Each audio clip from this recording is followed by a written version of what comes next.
Good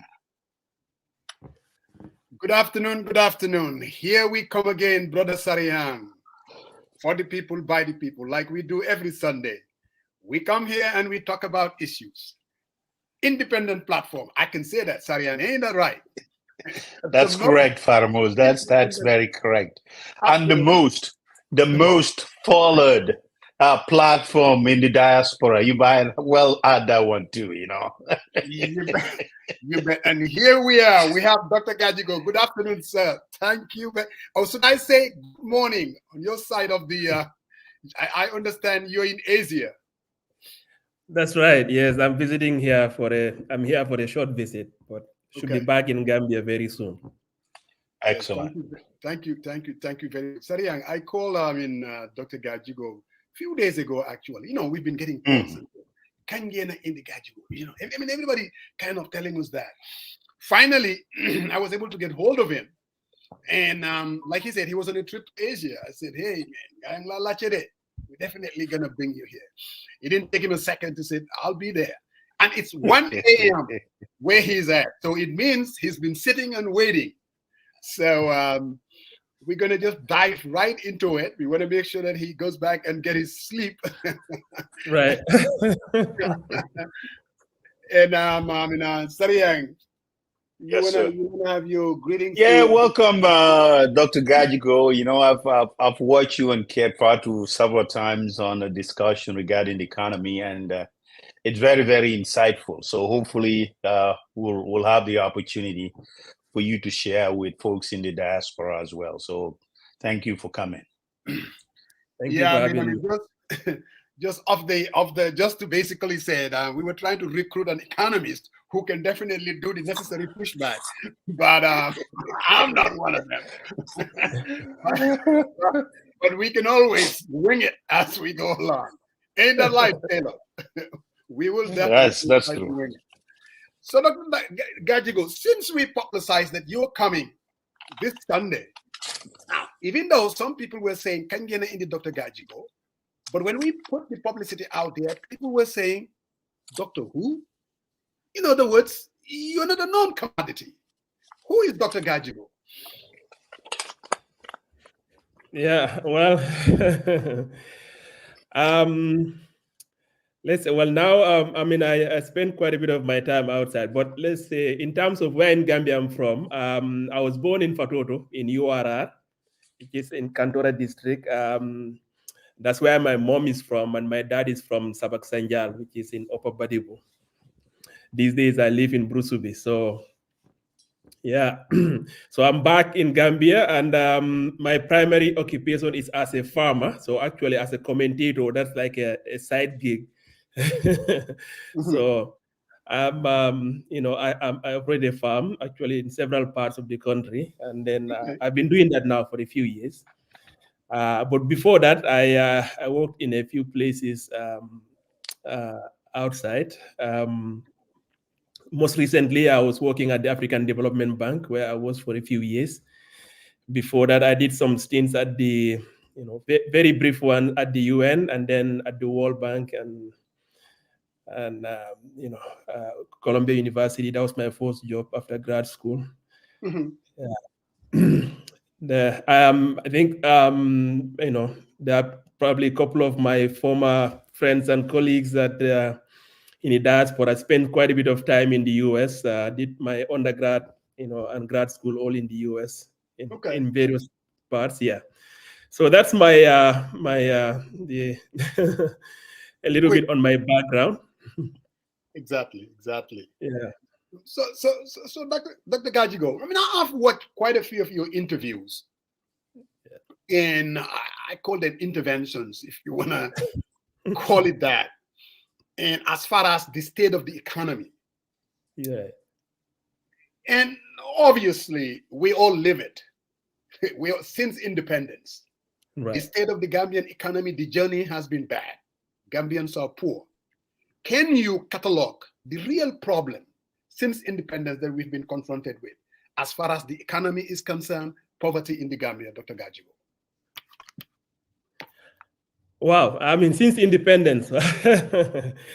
Yeah, basically, because we have to believe that it didn't happen yesterday. Right.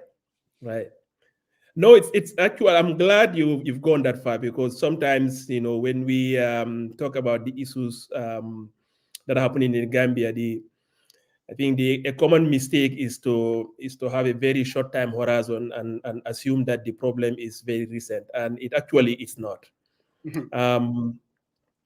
One thing you will actually, if you look at the income growth in the Gambia over the past, let's say, 8 years since Adam Barrow came to power, what you will notice is that the pattern of growth in the Gambia is actually not that fundamentally different from what it was under Yahya Jammeh, and also not that much different, from what it, from what occurred during Jawara's time. What I mean by that is, if you look at income growth in Gambia over time, there are usually two things that really determine whether our economy is doing well or not doing well. Basically, is whether or not whether the rainy season was good, the harvest was very good, or whether we have a very high arrival of tourists or not. Once you know these two variables, you can pretty much predict, how well the Gambian economy is doing. In any year where you have, the harvest is not bad and tourist arrival is above average, economy will experience a very high growth.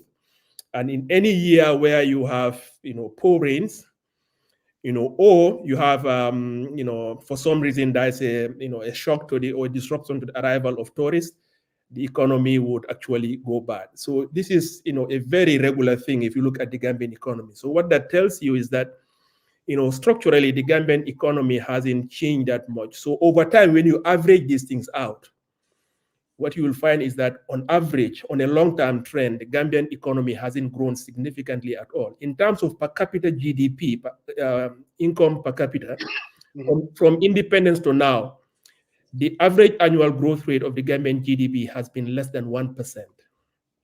That is atrociously low. Let's put this in a different context.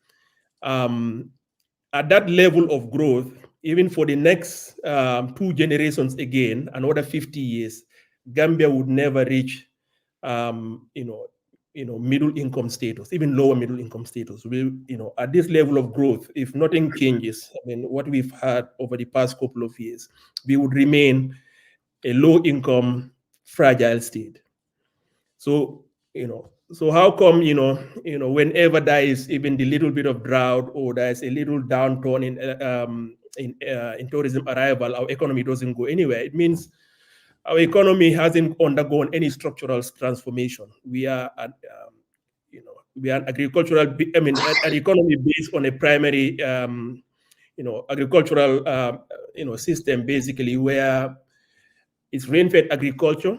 When by now we could have had like irrigation infrastructure where we are able to, have an economy that is able to weather those shocks.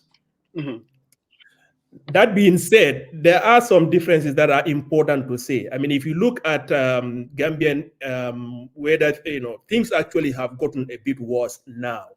If you look at agriculture, actually, agriculture during Jammeh's time actually did better.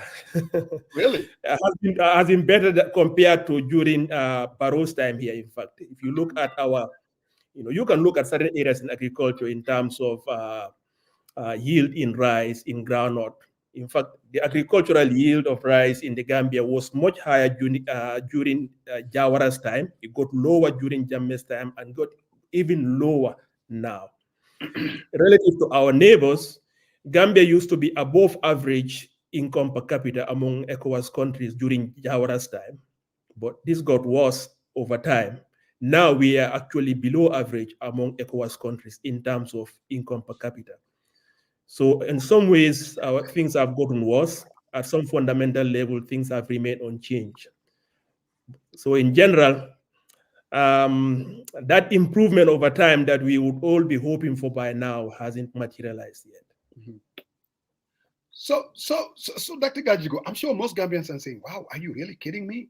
You're saying that our agriculture was better during the time of Jammeh? and so what would you say that this current government what have they done wrong? And I mean specifically, what is wrong with their policies? And is it the fault of the Minister of the Economy? Is it the fault of the policy prescriptions of the Borough Administration? And if you were young today, remove the current Minister of Finance and Economic Affairs, and Dr. Gajigo will be at the helm. What are you going to do differently to change that trajectory? As a way of answering your question, it doesn't matter right now who you appoint as the Minister of Finance or who you appoint as the Minister of Agriculture. So let me start out by answering that. If you appoint me as a minister in this government or anyone else, like you can bring the best economists and put them in this government, it will not change. So that is as a way towards answering your question, number one. Mm-hmm. The problem isn't really following wrong policies. If you go, so once from time to time, I will write articles where I would point to policy or strategy documents in the government. If you go towards in our policy or strategy documents of any sector, whether it's agriculture, fisheries, energy, a lot of these documents are superbly written by very qualified, technical experts. Like, let me give an example. The energy sector strategy in the Gambia today was recently written, completed about 2019, very well written. Anyone who's gone through that document will tell you that it is very well written. There are, of course, sector strategies or policies that are poorly written, no doubt about that. But by and large, many of these sector policy documents are well written, because you can easily go and pay a consultant and who will come and write you a very well-written one. But it's one thing to write a policy document, it's another thing to execute it, to actually implement it. So there is a saying by this one U.S. General, General Boyd. He is a famous planner in the Pentagon at some time, and he said something to the effect that, people, ideas, machines, in that order. It's always very important. It doesn't matter what policy documents you have or how much money is allocated to a problem in a government. If you have the wrong people, the most important ingredient in any project you are going to do, whether you're running a business, you doing some limited project, or whether you are going to, undertake anything that requires putting resources, machines, and people together to achieve a goal, the most important ingredient is the caliber and quality of people. So when you're thinking about the lack of progress under the Barrow regime, of course, one can look at sector strategies, but that would be a way of basically just try to be complete. But at a fundamental level, the problem here is failure of leadership, because you need to have a leader to have a vision. That leader would need to have a vision, a conviction, to basically pursue that vision, to have the capability to know the right people to assemble, and making sure that when those people are assembled, they are held accountable for delivering. So when those people are not delivering, you are in a position to know that the objectives that are being set are being met or not. But if you have a leader that number one lacks a vision, number two, is not able to be in a position where to hold the officials, especially high-level officials, accountable, because cannot tell the difference between, whether goals or targets are being met. It doesn't matter how much money is available to that economy. It doesn't matter what policy documents are written, because what is being executed will not adhere with fidelity to any plan that is being set. A sector policy, a sector strategy, or action plan, they will be written and forgotten completely. So, to answer directly your question, it's not a question of right. We do have wrong ministers, believe me. And if you've read my articles and seen my programs, I have pointed to several ministers I believe are very incompetent. But those are details. Incompetency of a minister is a detail. The fundamental problem here is the failure of leadership at the very top level. Because if I can tell you in agriculture, the reason, or Ministry of Finance, I can tell you directly the reason why things are, not working in agriculture. It's not because, let's say, Mr. Sabali is incompetent, even though I have no doubt he's very incompetent. But the fundamental problem is who appointed Sabali there, and is that person making him accountable, for delivery in his sector or not? Fair enough. Thank you very much. Sariang. Yeah, Dr. Gajigo, thank you very much for coming on the show. I wanted to press on the policy. Obviously, it's no secret that currently Gambia's imports is more than the export. And I think in a broader term, it doesn't reduce inflation, because these two are intertwined, because the goods and services, one way or the other, and your foreign exchange currency is kind of built on that. But what do you think? What are your perspective in terms of what we could do? First, at least you've already highlighted that the income growth was now very significant, less than 1%. But if the income hasn't grown, and we have insurmountable inflation, and our import to export ratio, there is a huge deficit, what do you think the government could do differently, at least to help reduce inflation rate? Yeah, no, I think you've touched on something which is a fundamental part of heart of our problem, really. If you look at ratio of imports to exports in Gambia over time, we've for the most part of Gambia's history, we've been running a trade deficit, which means our imports have been larger than our exports. But what has happened is that if you look at it over time, you compare what's happening now with what's been happening over the past couple of decades. The degree of the difference between these imports and export. It's higher now than it has ever been. So and we also know that because Gambia is a small country, we take prices as given. The more we import, goods, basically and of course we don't export much. Our exports are in fact just going down. We used to export a lot of groundnut, but as you know, for a lot of other reasons we can go into later, our exports of groundnuts have pretty much diminished to a very insignificant amount. So as you import more and more, basically your currency, you're putting more pressure on your currency to depreciate.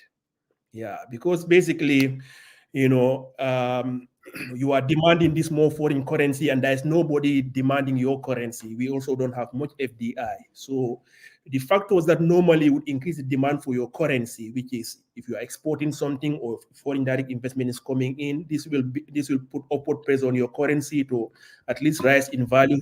Those things are not happening.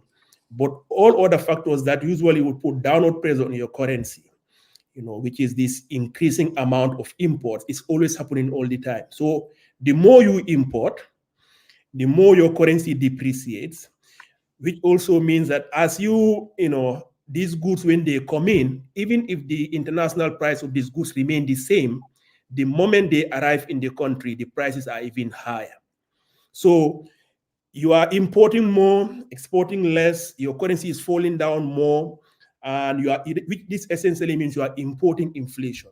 So if you are in a situation like this, continuing the status quo is just not tenable. The first thing you need to do is, as a government, is what can we do to reduce our imports or increase our exports? So if you are importing, first you start to look at the items of the goods that you import and say and think, what are the goods that we import that we can produce locally? And the second big, the largest import item in the Gambia is energy. Now, since we are not producing oil right now, there isn't much we can do about that. But number 2 on the list is rice. Gambia currently, we import 90% of the rice we consume, 90%.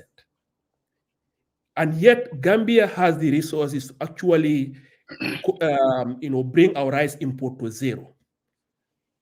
Right now, 15% of our arable land is devoted to rice cultivation. But that 15%, because of our low productivity in rice, because of our very bad implementation of agricultural policy or no following of any policy, Gambia right now, by the way, has the lowest rice yield in all of ECOWAS. We are the least productive country in ECOWAS. That's saying a lot, given the presence of other countries that have been through civil war. To put that in perspective, when Jawara was in power, let's say by 1994, Gambia and Senegal had the same level of rice yield, which is roughly a little over 2 tons per hectare. From that point onward, Senegal has been seeing improvements in rice yield. Currently, Senegal has a rice yield which is close to the world average of about 4 tons per hectare. Gambia, on the other hand, has been heading in the wrong direction. So since Jawara left, basically our rice yield has been falling down steadily each year. So currently, our rice yield is less than 1 ton per hectare, and we have the lowest rice yield in all of ECOWAS. At one point, we were above average. Now we have the lowest rice yield. So right now, at the 15% of our land that we devote to to rice cultivation, if we were to have Senegal's level of rice yield, we would be able to produce close to 60% of the rice that we actually consume, as opposed to just producing a very minuscule amount. So right now, if a government that is focused on addressing fundamentally Gambia's problem with regards to high inflation, increasing cost of living, the first thing you would do is have agriculture. Have the policies devoted towards producing domestically what you are importing, which is adding to your import bill. So right now, we have the government doing the opposite. So they have all of these facilities at this central bank where they would give it to businessmen to go and import rice. The Gambia government would actually guarantee loans in foreign countries for businessmen to actually import rice. As we speak, the government actually has guaranteed loans in commercial banks in Turkey for private companies to import rice into the country. Yet, there, you have some companies that are operating, some Gambians, who have taken huge amount of risk to come and invest in the rice sector in agriculture. They are not getting the support they need. Investments that can be done in developing land, in terms of bringing inputs, bringing machinery, it hasn't been done. The government made a big deal this year about bringing 300 tractors. Well, what happened to the tractors? It never materialized. Rain season is now over. So you could look at our import bill, go, and list many items in the top 10, things that could be produced locally that are instead are being imported. And, the government is actually having a policy of basically facilitating those imports. They think that they are helping the economy by facilitating rice import as opposed to investing in domestic production. So this is one specific example. One could go through a long list. But to answer your question, the first thing would be, why is it that the government is persisting in this policy of facilitating import when it could invest in domestic capacity? Rice is a prime example, but you could talk about other things. Thank you, Dr. Gajigo. When you are highlighting these challenges and the prognosis of what we could have done differently, and in your answer to Musa, you talk about lack of leadership. I would say lack of leadership, the right stewardship, right? The right person in the right place who has vision to drive those transformational change. But Mr. Gajigo, looking at what you highlight, supporting businesses, private investors to import and guaranteeing them to import rice into the country. And you think about Jahali Pachar, and this year we had this flooding, massive flooding. And listening to you as a farmer, of course, what do you think they could have done in terms of actually building an infrastructure? If I'm talking about infrastructure in terms of irrigation, getting all those waters that are sitting out there, rolling them and having them water the rice field and employing Gambians. And if you look at those things, you increase your productivity, but also you create employment for those folks. And think about how much that's going to do in terms of increasing our exports, employing Gambians, and creating a vibrant and stable agricultural sector. And I would like to hear your take on this, because when you talk about this, I say there's a lot that we could do just guaranteeing big loans to private investors rather than increasing our productivity, bring those funds inside, buying the machinery, building the infrastructure like irrigation, getting those waters from homes and getting them to the rice field and water them 24/7. And what is difficult in setting up a clear vision to drive those transformation changes? No, I mean, what you described right now, basically, this is the key. I mean, not only to cutting imports, but generating employment, basically jump-starting the economy. I mean, if anyone wants to transform the agriculture, I mean, this is where, you begin. This is let's go to Jahali Pachar project, which was funded by the ADB. I mean, a lot of people will be shocked today. What is the state of Jahali Pachar? So I go to that area a lot. I visit, I visit Jahali, I visit Pachar.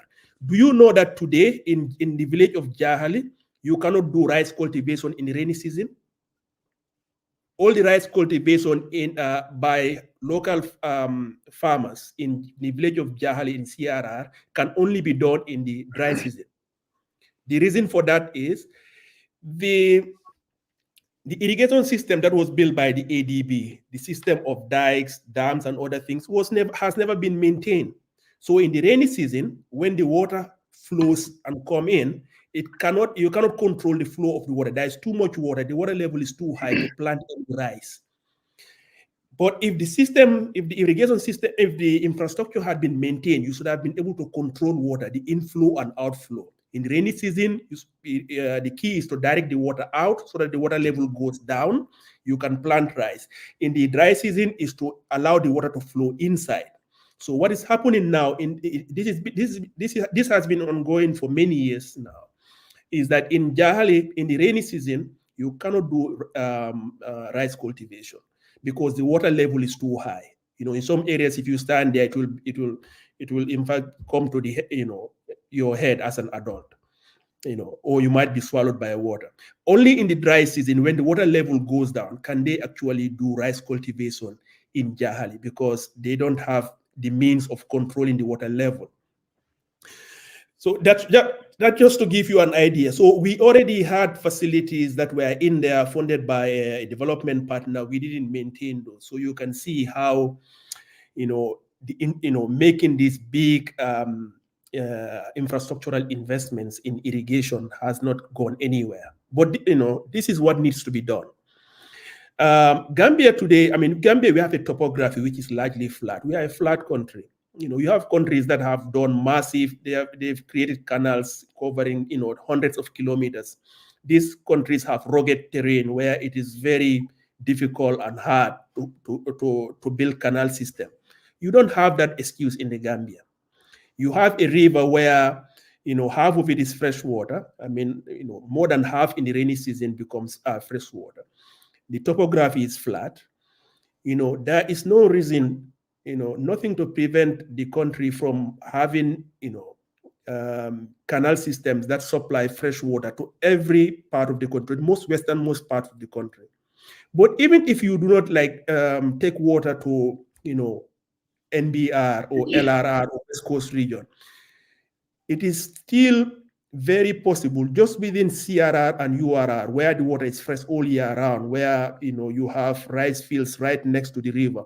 Those areas alone are more than enough to basically feed the Gambia and even export rice. All you need is a few things, basically. The land just needs to be developed. You have irrigation available in the dry season so that you can cultivate in the rainy season and dry season. At a minimum, you have 2 cycles of cultivation in a year. Land is properly tilled with machinery, access to inputs like good quality seeds and fertilizer they're available. Once you have these things there, you should be able, there's no reason why we shouldn't be able to match or even exceed the level of rice yield that Senegal has, which is 4 tons per hectare. But here we are in the Gambia, we are still basically dealing with a situation where we have less than 1 ton per hectare in the Gambia, far lower than any country in West Africa. The African average is 2 tons per hectare, because we don't have irrigation, because very few of the land has been properly well prepared and tilled, because rice cultivation requires land to be very flat so that you can do the irrigation and water movement in an even way. You need to have access to good seeds. You need to have access to fertilizer. But even the fertilizer that the government provides, it doesn't usually come on time. It is not adapted to the crops that we are growing. It's basically just one type of NPK sent, and it's just sent around the country. Of adapting that fertilizer to our need, proportions in terms of the different cereals that are being grown. This is not done, and it's not accompanied by some sensitization or basically teaching farmers how to use that. The farmer goes to a store and buy a bag of NPK. No idea, the application rate, application frequency. All of this information, if they are lucky to find somebody, they do it. But the issue, going back to your main point, I think you described the situation very, very clearly. I mean, what you've described at the beginning of your question is basically a blueprint if you want to transform agriculture into the country. And that is something that has been known for a long time. It's a matter of having the right leadership in the country to execute that plan. Thank you. Musa. So, Dr. Gajigo, the right leadership, like you indicated. My last question, I said, if Dr. Gajigo was to be brought in, either as managing the economy or Minister of Agriculture, and your first response was like, it's not a question of personnel. But as you continue, it looks like you're basically saying it's a personnel issue. In other words, it's a leadership issue. So if Dr. Gajigo, if you were to be brought in under the current leadership, that is Barrow, if I'm hearing you right, the problem is Barrow. Even if you bring Gajigo, he will not be able to implement the changes that needs to be done. Am I reading you right? Is it much more complex than that? Because what you have just articulated, and Sarian indicated it, we import everything that we get. We don't export anything. There is a trade deficit, and that is the problem of the economy. Halifa Sallah has always been saying that. So I'm thinking, if it is that easy, why don't we fix it? We had other ministers before Sabali. We had other ministers on the Ministry of Finance. We had other ministers on the Jame. So what is the problem? And if we were to bring in Gajigo, what are you going to do to change it? Is it much more complex than what you are saying? No, it's not complex. I think you've answered the question. So basically the question, like I said, is leadership. So even if you bring a minister of agriculture, minister of finance, is still not the ultimate leader in the country. So this is the main point. Let me give you an example.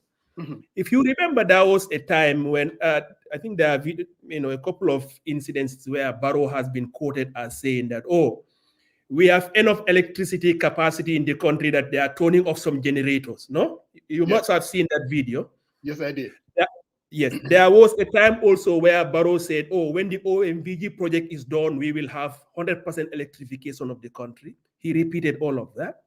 You see, I am not an energy expert. I am not an electrical engineer or anything, but it doesn't take much of a little bit of reading to find out, what is possible in terms of capacity, generation capacity, what is needed for the country. So I'm basically, the fact that Barrow was repeating something like that, it means that somebody, one official at a high level must have given him that information. Yet he believed it wholeheartedly, even though most people who know, who just took a moment of their time to look into that sector would know right away any of those statements don't make any sense. In the energy sector, the Gambia has a generation capacity of less than 100 megawatts. By any world standards, this is minuscule. In fact, currently, 30 megawatts is coming from the Car Power ship, that is the Turkish company that has the ship just off the ferry terminal. And then we buy about 50 megawatts from Senegal. We really don't have much generation capacity in the country. The amount of generation that you would need to bring Gambia even close to having almost no blackout, you would have to more than triple or quadruple our generation capacity right now. Or let's put it in a different way. The electricity generation per capita of Gambia is less than 200, basically, you're looking at, let's compare it with, to put this in perspective, we'll compare this with Senegal. What we are generating electricity in terms of per capita is less than half of that of Senegal. And Senegal is far from reaching its target of what it needs to reach in terms of generation for its income level. And anyone who's leading the Gambia today, given the importance of energy, you should have an idea to know if a minister of finance or a minister of energy or a NAWEC MD comes to you and tell you, oh, Mr. President, if we have this, if this project comes, you're going to have 100% electricity thing. You need to know enough to be able to interrogate whether or not that claim passes the lab test or not. Whether it's remotely close to being true or not. If a minister comes and tells you, oh, we have this OMVG project, when it's done, everyone will have, electricity. You need to know enough to be able to hold them accountable so that tomorrow, if you go and face the Gambian people and make such a claim, you do not, end up with an egg on your face. Yet, but Dr. Gajigo, I don't think that's really fair. You can be a president, but you cannot be an expert on energy. You cannot be an expert on agriculture. You cannot be an expert. Now, do I believe that you should ask questions? But I think there are other, what I would call leadership qualities that are necessary rather than being an expert on a subject matter. Don't you think? No, it's a good point. And let me be quite clear. The reason I'm giving this example is, in fact, giving this example because one doesn't need to be an expert to be able to determine if an official in the energy sector comes with a claim like that. You do not need to be an expert to know that given where we are in terms of the frequency of electricity outage, in terms of the voltage fluctuation, in terms of the current access rate in the country, you don't need to be an expert for somebody to come and tell you, listen, just one project tomorrow when we have it, we are going to have 100% access rate or there'll be no outage. One should be, living in the Gambia, you should know where we are and what it would take to get us to that level. After all, but I'm sure Barrow travels to other countries, or ministers travel to other countries, So the point of the about this energy example is that you don't even need to know how electricity generation works or transmissions or any of those details. I don't know. I'm not an energy expert. Right. But the president should be able to know so that if he makes a pronouncement to a national audience, he needs to be certain that what he is telling them is something that is plausible and that is something that is close to being realistic. If the president say we will get universal access by 2024, but it ended up happening in 2025, we can forgive him. nothing happens exactly according to plan. So, so the point here is not that the president has to be an expert in agriculture, an expert in finance, an expert in energy. Right. To know these things, but he should know enough to know that the people he's appointing at these key positions to hold them accountable. Absolutely. At the end of the day, if you look at how agriculture has been going over time, you should be able to tell your Minister of Finance, Minister of Agriculture, who you've appointed there, okay, you've been appointed last year. Right. What is going to be your measure of success next year or 2 years from now? I'm appointing you as Minister of Agriculture. How will we rate your measure of success a year from now, 2 years from now? Or the Minister of Energy. Well, what we know about energy right now is the situation is getting worse and worse. Situation in the economy is just getting worse and worse. So the president doesn't need to be an expert in any sector, but he should know enough to be able to hold the people he appoint in these areas, hold them accountable. And to hold them accountable, you need to be able to say, okay, when you have been appointed, this is the problem we have. Correct. This is the resources we have. This is our context. This is where we are aiming to go. So given your appointment since this particular point in time, have we made progress or not? Can we point to factors that are outside of your control that is holding us back from reaching those targets? So I think if the president is not able to do that, then you have a problem in the sense of, in the sense of being confident that that president can hold anyone accountable. If the president cannot hold anyone accountable, yes, how can we achieve anything in any sector? So if I'm hearing you right, let's change leadership, get rid of Barrow, bring in somebody. Now, my next question, that is quoting the Minister of Finance. This is what he said, Sidiketa. He said, look, if I could borrow Joseph Biden, he said, don't compare me to the God Almighty, compare me to the alternative. And this is what the Minister of Finance said. If you look at inflation, we've been talking about that. That is a yardstick that can tell you what is really happening in the country. Prices are high. Gambians are really going through this. The Minister of Finance, Sidiketa, said, look at what is happening in the other region, the non-CFA countries. If you compare us to them, actually, our inflation is not that bad. And I didn't stop there. I went and researched it. I look at Trading for Economics. I look at Chad, 12.2. Egypt, 26%. Ethiopia, 17%. You're talking about Ghana of all places, 21.5%. That's what their inflation rate is. You go to countries like Liberia, Malawi, 34%, Gambia, 9.68%. So, Dr. Gajigo, are we doing something right or are we just lucky?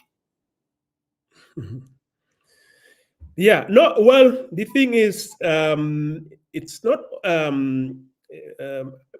whatever sector we look at or whatever kind of performance or metric we look at, you can always point to examples where things are worse in a particular country.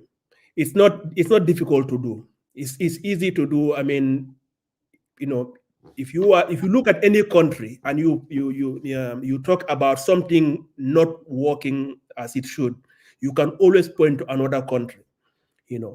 Even countries that are performing very well, you can always point to something in there. So that's not a problem. It's quite interesting looking at if some of you could recall. I mean, I was very, very young at the time, but I remember when people brought up the story, I mean, in the 90s, when people brought up the issue that Gambia had no television or Gambia had no university, people in the PPP regime would point out to something like, oh, Liberia, had a university, but look at what happened. They're in a civil war. Or some country has a TV station, but look what happened. They're in a civil war. Something bad is happening over there. There's instability. You could always do that. Now, there are all sort of, reasons why you can have a situation where macroeconomic indicator in one area or another, it's performing very worse in a particular country. And in those countries, maybe it is true that their their officials are just doing a bad job. There's nothing, I have no doubt that there are many, economic planners or minister of finance in other parts of the world that are doing terrible jobs. But think about that. I mean, so what does that say about the person who is responsible for that job? He is pointing to others who are doing worse as a defense. What matters to me as a Gambian citizen is not how poorly the Minister of Finance in Zimbabwe is mismanaging the economy. Right. I'll let the Zimbabweans handle that. Mm-hmm. What matters to me is what is happening in my country, and is it something that the things that we are experiencing right now, can they be improved? Can they be done better? And my answer to that is unequivocally, in the Gambia, the way things are in terms of the management of the economy, irrespective of what's happening outside in other parts of the world, can we do better? Absolutely. Mm-hmm. And we've just answered that question a few minutes ago about what we can do to handle inflation in the country by reducing imports. And agriculture is a very prime and ready sector where this is a very big part of our economy. Just by doing the necessary investments there, not only would you be creating employment and creating investment opportunities in the country by attracting foreign investments coming in by other Gambians. Just like I have invested in agriculture, I know many other Gambians who have come in and would like to invest in agriculture. There are so many ways you can boost the economy and in the process tackle inflation successfully. Thank you very much, Dr. Gajigo. If you can do that, for me, it's an irrelevant point as to whether Ghana is doing a bad job. That's I'll let the Ghanaians handle that question. I guess what he was indirectly saying is it's a more of a global phenomena, more so than, I guess. But again, he's not saying that. By the way, they've mentioned that several times, and this is. No, that's what he was saying. That's what he was saying. So. Yeah, he said, "Let others take care of their problems. Let takes care of our Gambian problem, and it's our own that we need to laser focus on that." That's what Dr. Gajigo is saying. So, all right, Dr. Gajigo, I wanna move on to the budget. Over the years, we've seen how government budgets are structured and passed, and I'm talking about if you look at the recurrent allocation and what is allocated for productivity, there's a huge difference. I understand there are gaps.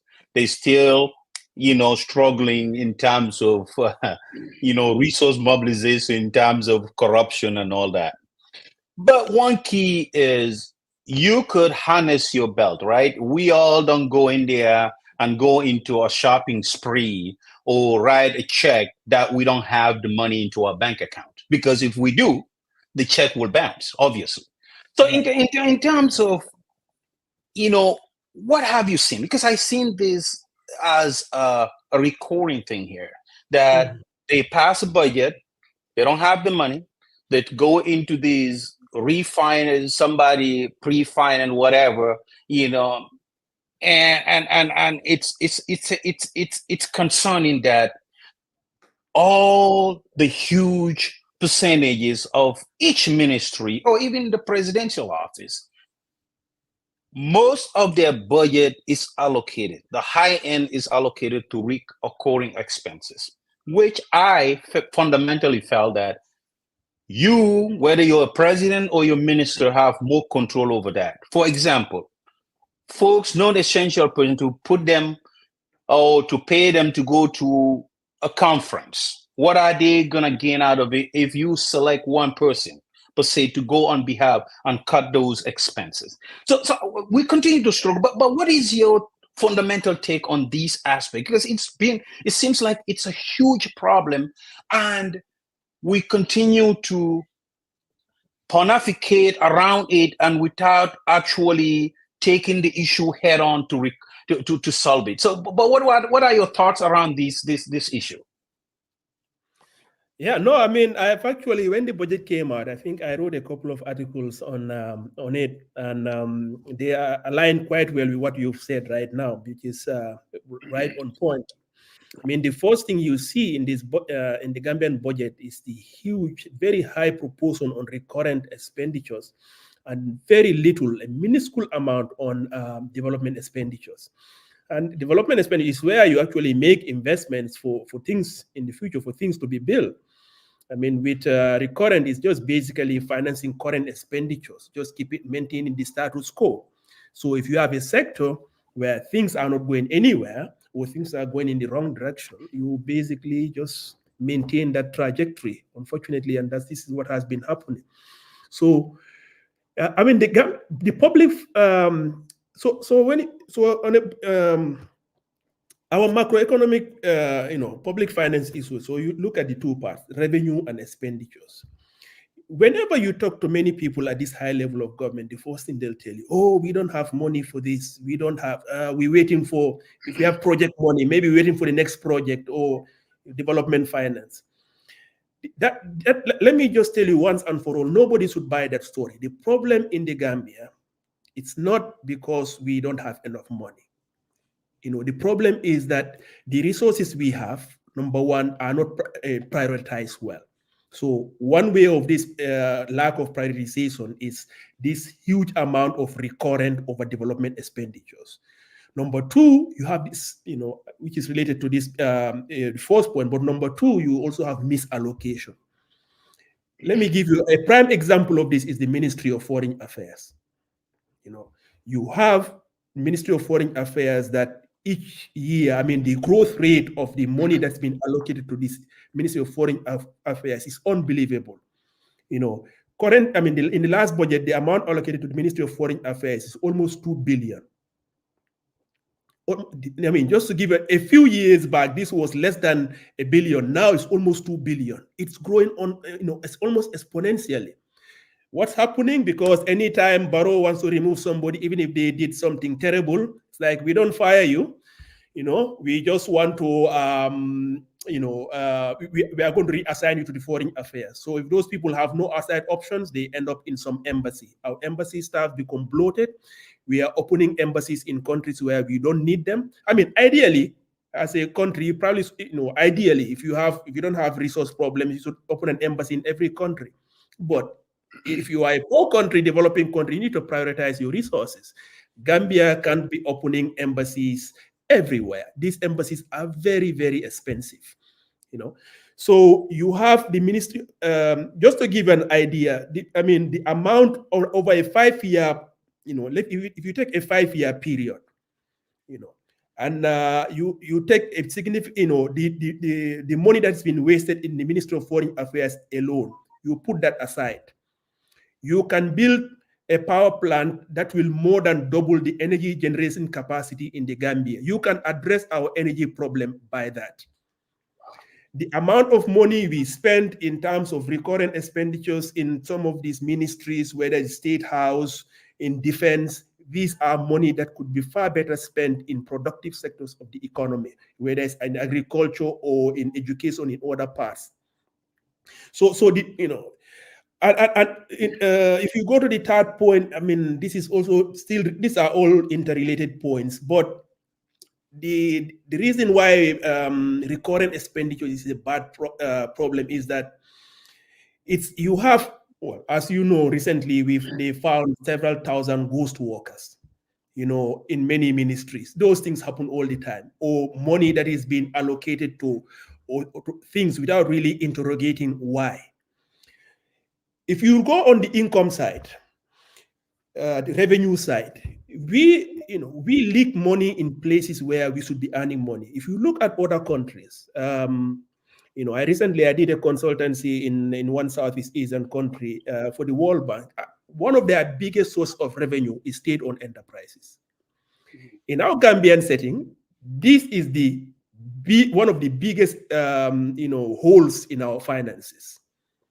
Many people don't know this, but on an annual basis, when NAWEC is audited, for instance, the amount of money that is cannot be reconciled, cannot be accounted for, is normally somewhere at least $200 million per annum, which means over a decade, you are looking at amount that is lost that can build several power plants that are the size of the one that is in Kutu.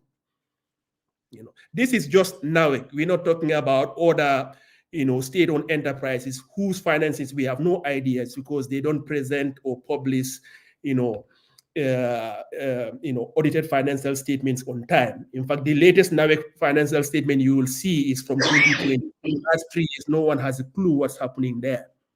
If you go to Gambia Post Authority, there is not a single audited annual report that you can find on the website. The single one that's there right now has a broken link. So the issue at the budget system has been broken for a very long time. The situation as you will see, like they talk about, we have a new system from the IFMI system that's been financed from the World Bank. The government just goes through the motion of bringing these systems in, but it's actually not implemented.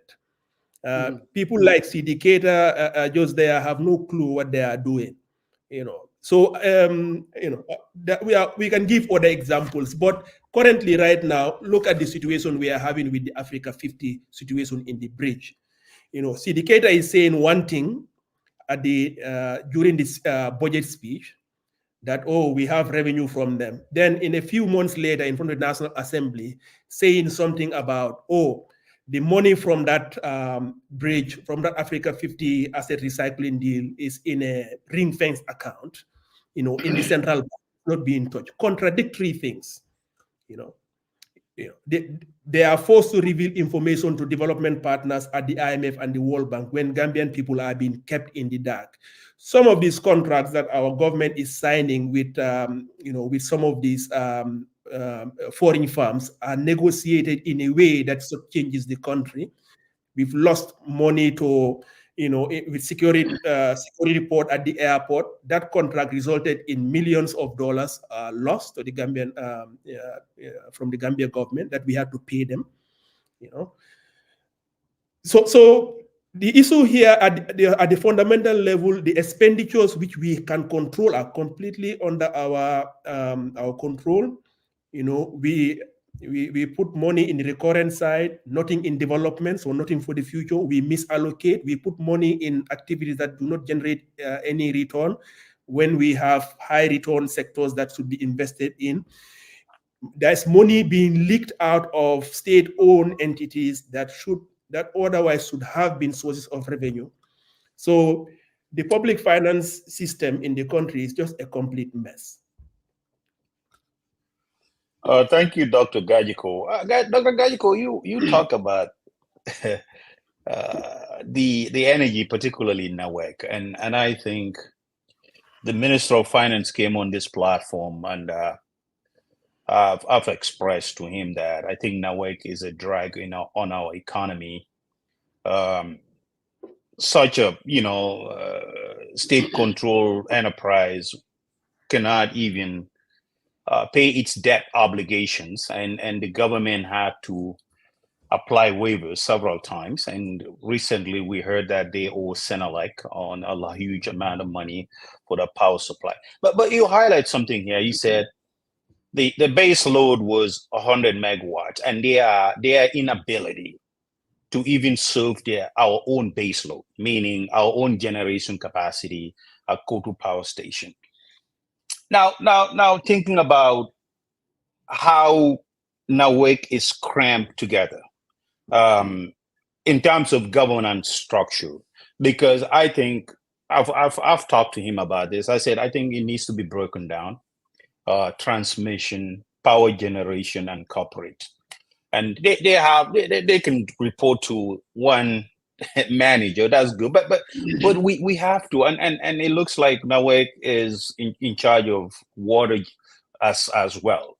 So but things have not worked out. We don't have any type of foreign investment in terms of some outside the government or outside the country who might be interested in being independent power producers. That platform has not been well laid out. When the commissioner the commission of CB, I think state-owned enterprise, the chairman, I don't remember his name. He came on this platform, and I said, maybe now work on the government and Minister of Finance ought to be very serious in terms of reaching out to independent power producers to kind of help,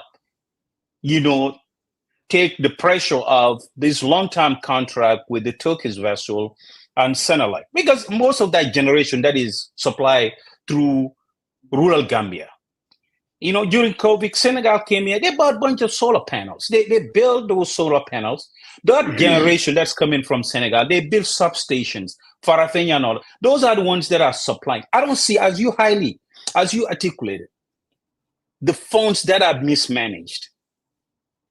Look, that could have built a substation to provide our base load. But we go into this long-term contract.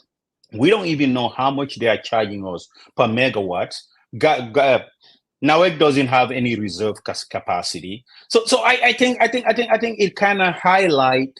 And I must give you a disclaimer though. I work for an energy company here in the US for 18 years. So I had a little bit of experience on these things and how they are structured and they can help. But the lack of the willingness or the political will to move forward and solve this problem and relying on the 1980 generators, whereby even if the part has been broken, they have to customize it, order it from a different country. They have to build it in order because the equipment is out of salve. The lifetime has ended and it needs to be phased out. But we're not saying that. And we're having an issue over an issue. Dr. Gajigo, what do you really think in terms of the economy, in terms of building the employment, having independent investors coming in and help out in that sector? What would have that be for the government and the Gambia at large?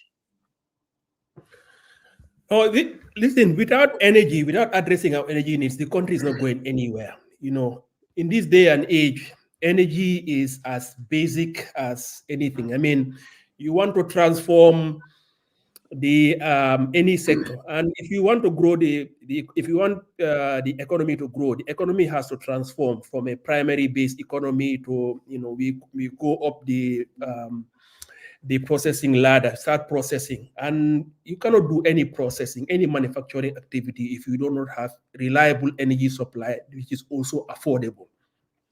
So energy is very key. Now, energy, the first thing you need to do in energy, by the way, I'm writing an article on this particular point, which I think should come out in a few days. The first thing you need in energy is the generation capacity before you can do anything.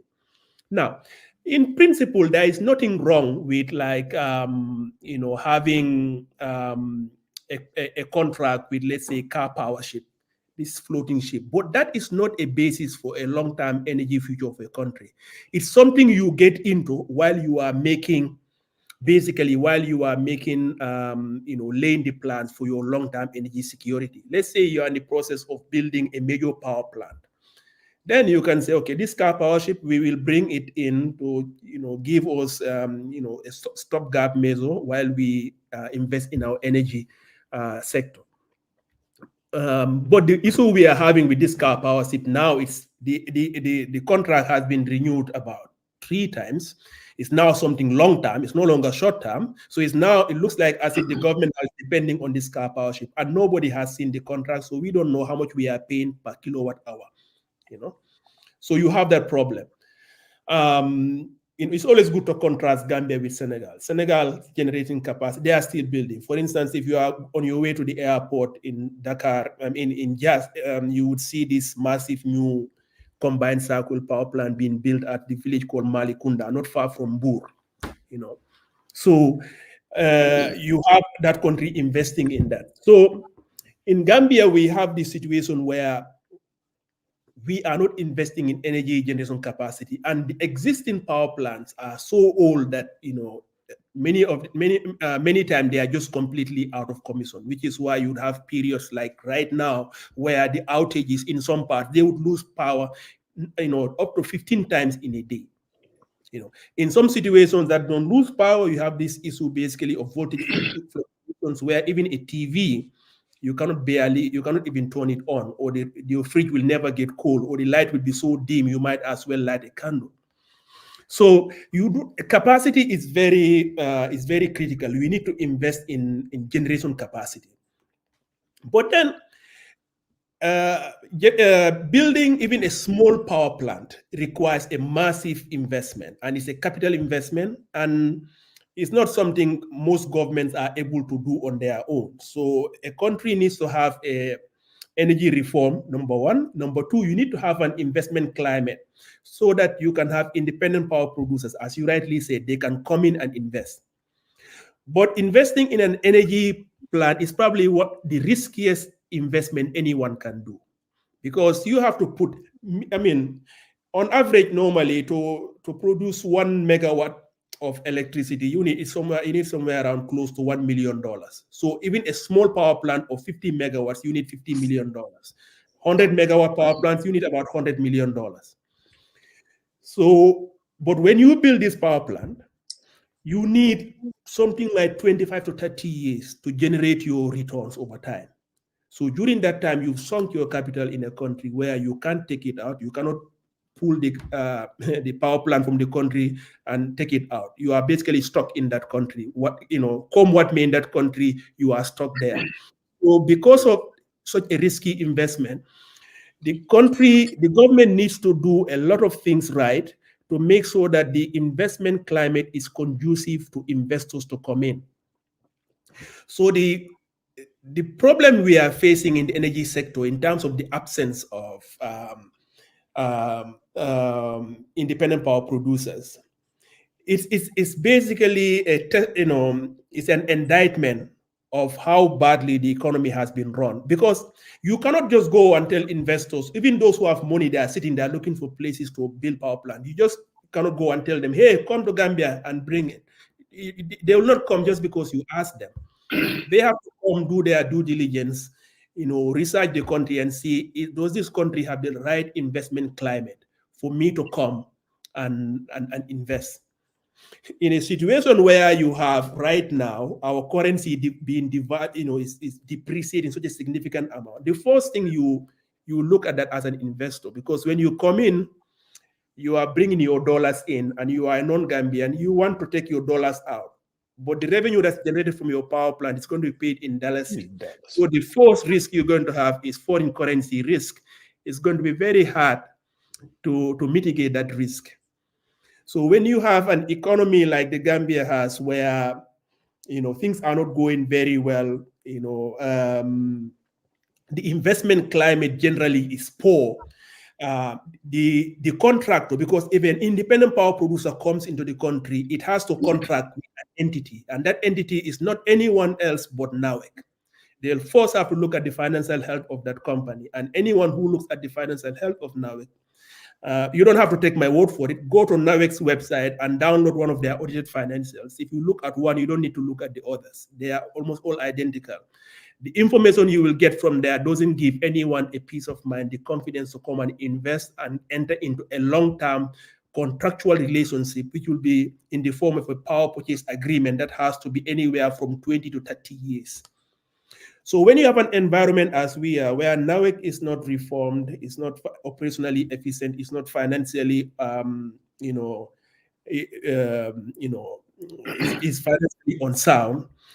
When you have, huge foreign exchange rate risk that we have as a country due to our depreciating currency, it's going to be very hard to convince investors. Just like you would find it hard to convince many Gambians in diaspora who are dying to come and invest in the Gambia. This is their own country after all.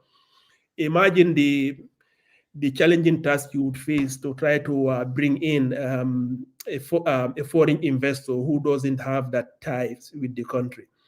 So the difficulty that we have in terms of bringing this current government would have in terms of convincing any foreign investor to come is a specific problem of a more general pattern. Basically, whether it's manufacturing or agribusiness or telecommunication, when the economy is not well managed, it's very hard to entice or incentivize high quality investors to come. What you are left with is this high risk, fly by night investors who are willing to go into deals with anyone else. The sort of investors you don't want in your country.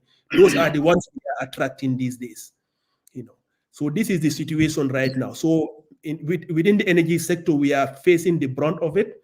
Anyone will tell you today, if you call anybody, there are parts of, I called somebody in Banjulunding, apparently they've had outages several times within, before before the middle of the day.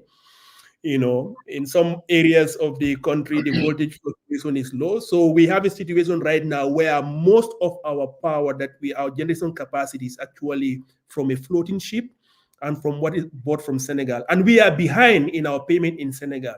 So this would be a warning to Gambians. Very soon, Senegal can just cut off the power that they are supplying us, and we would really be in a very deep bind.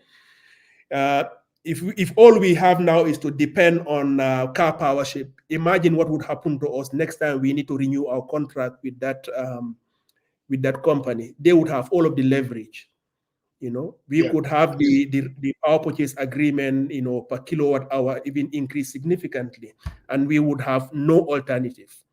So right now, if you have a leader, going back to our earlier point, you don't have to be an energy expert. I'm not an energy expert. You are, Mr. Marong.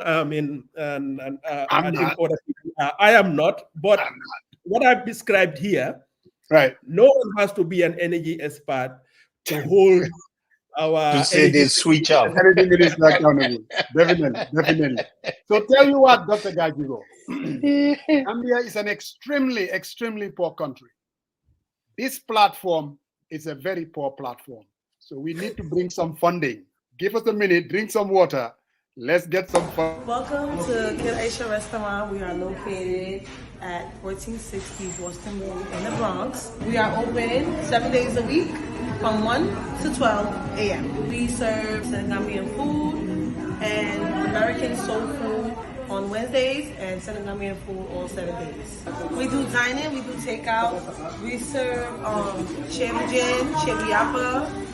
We do mafe, we do plaza, we do ebed every other day. We have yassa ganat with rice, super kanja with white rice and fufu. We serve a lot of delicious foods. For dinner, we do dibi, chicken dibi, penta, whole chicken. We have shawarma, lots of good food.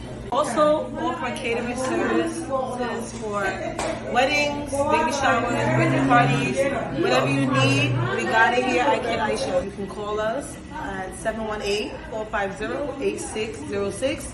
And we're also on Uber Eats. And if you've ever been to Kid Aisha, make sure you leave a review. Thank you guys for supporting, and we hope to see some new faces.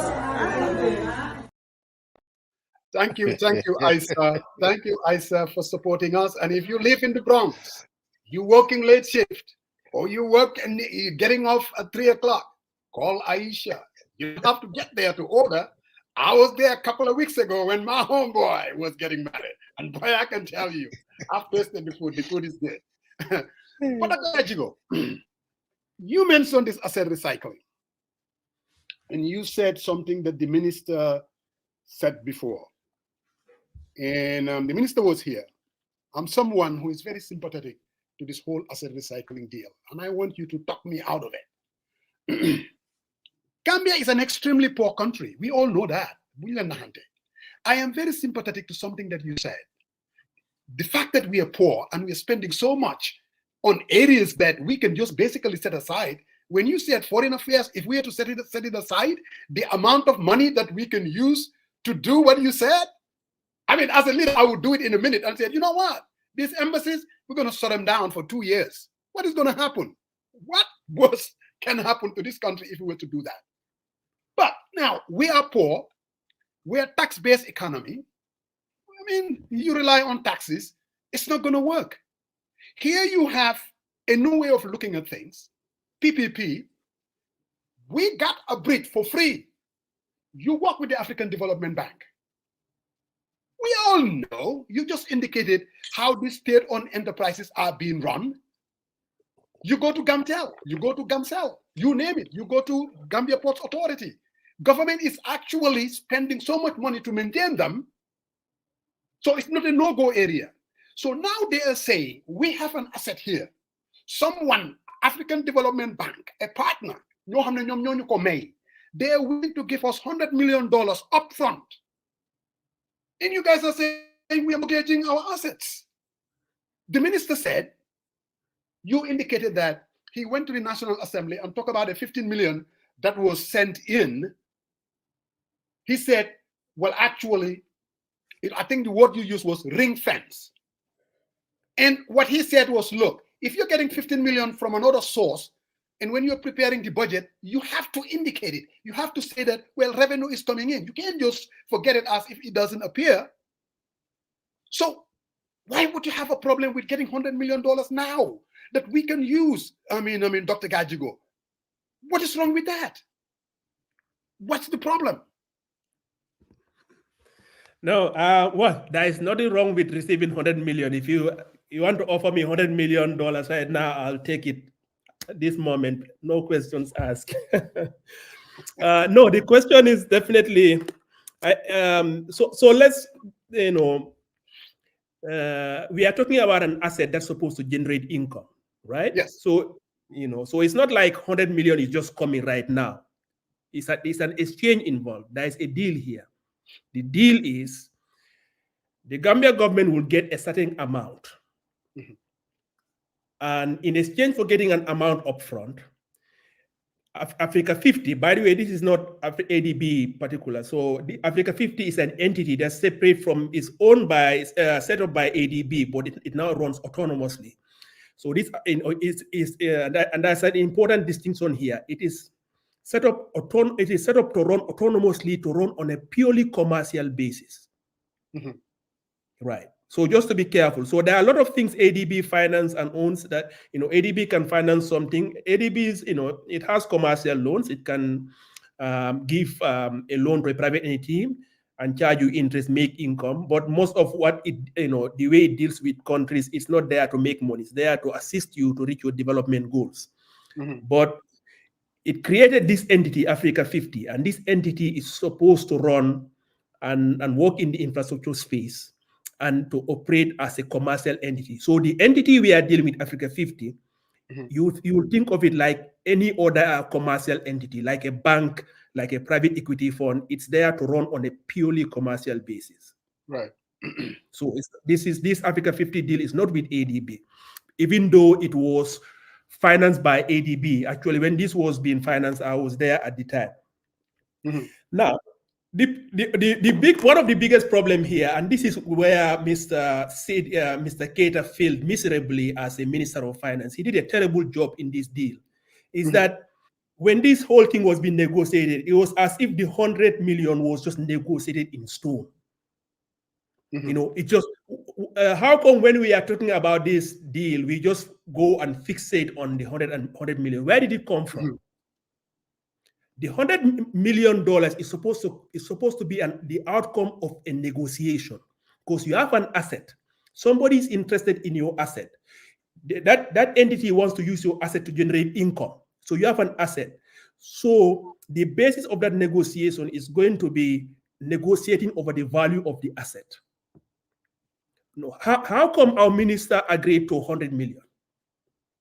Why not 125 million? Why not 130 million? He never explained this to the Gambian people, because that amount should be the outcome of a negotiation, and that the basis of that negotiation wasn't done. Mr. Keita abdicated his responsibility. I mean, he failed Gambian people by not negotiating for the best value. The bridge was built for something like 96 million, when it was financed. But the value of the bridge is not based on the cost of construction. The value of the bridge is based on the net present value of the future stream of revenue that you can get from it. That's how you value an asset. Mm-hmm. So And how do you value something like a bridge? Well, there are different ways. A transport engineer might have some other ways, but as an economist, the most important parameter would be the traffic volume you get, because that will be determining the toll revenue that you will get. And based on the traffic volume, you can then estimate what is the toll you will get over over the economic life of the bridge. Then that should give you the basis of what the value of the bridge should be. There is no indication that Minister Keita and his team at the Ministry of Finance ever engage in proper due diligence to try to come up with a value of the bridge that they are so that they can, maximize the value for the Gambian economy. In order to do that, you would need. So I actually ask people at the Ministry of, no one has done a traffic study on the bridge. The last traffic study that was done on this bridge was when ADB was financing this project. Correct. But Africa 50, during this whole thing, Africa 50 sent a consultant to the Gambia to go and do a traffic study. They did, but the Ministry of Finance had no such study. They have no idea. What was the basis for them to agree on 100 million? We have no idea. Of course, as we found out later, there were many things that were wrong with this deal that we didn't know, because Minister Keita did a very poor job of telling the Gambian people the reality about this deal. For instance, as I wrote in a recent article, Minister Keita never mentioned to the Gambian people, one of the clauses that Africa 50 put into this deal is that the Gambia government cannot do any bridge over River Gambia for the next 15 years, so that there will be no competition for them when they are getting money from the Senegambia bridge. And Minister Keita never mentioned these details to anyone in the country. So we have a situation where, number one, but let's actually take a step back. When we talk about asset recycling, the reason also, so let's take a step back. Just like you, I have nothing in principle against asset recycling. When you do it well, you negotiate, you do your due diligence, you negotiate very well, you get the best value for your asset. And then, but remember, asset recycling, the reason why we say asset recycling as opposed to asset sale or asset mortgage is that there is a component. You get the money, and what do you do with the money? The idea is that the money you get goes immediately into building another asset, another major asset that is almost comparable to what you are going to be losing in the medium term. So, which means that in the case of this particular deal, the government should have decided beforehand, or in the process of negotiating this, say, okay, here is this bridge that whose ownership we will be losing for the next 15 years, and we will not derive much from it. The money we are going to go get from it, we will be building a new bridge, a new road, a new power plant. By the way, that 100 million, if you put it in a power plant, you will, you will have the biggest power plant we've ever had in the history of the country. And you can address a major part of our energy need. But no, what are they doing with the money? The money is being used as it is coming in. It is used as basically, current revenue that is coming in. So the government never announced at any point in time that they are putting this money aside for this particular infrastructure. As it's coming in, it was announced during the budget, and it's been used like that. So it is actually, which is, this is one, example of these things where our government or these high officials would say something, and if you just listen to what they say, you think that they are actually acting in a sophisticated way, when in reality they are not, because what they say and what they do is very different. Mr. Keita will talk about asset recycling, keep talking about monetizing, keep repeating that phrase. We are monetizing this asset, as if people, miss that point, but never talks about the other side of asset recycling. What is to decide what to do with that amount.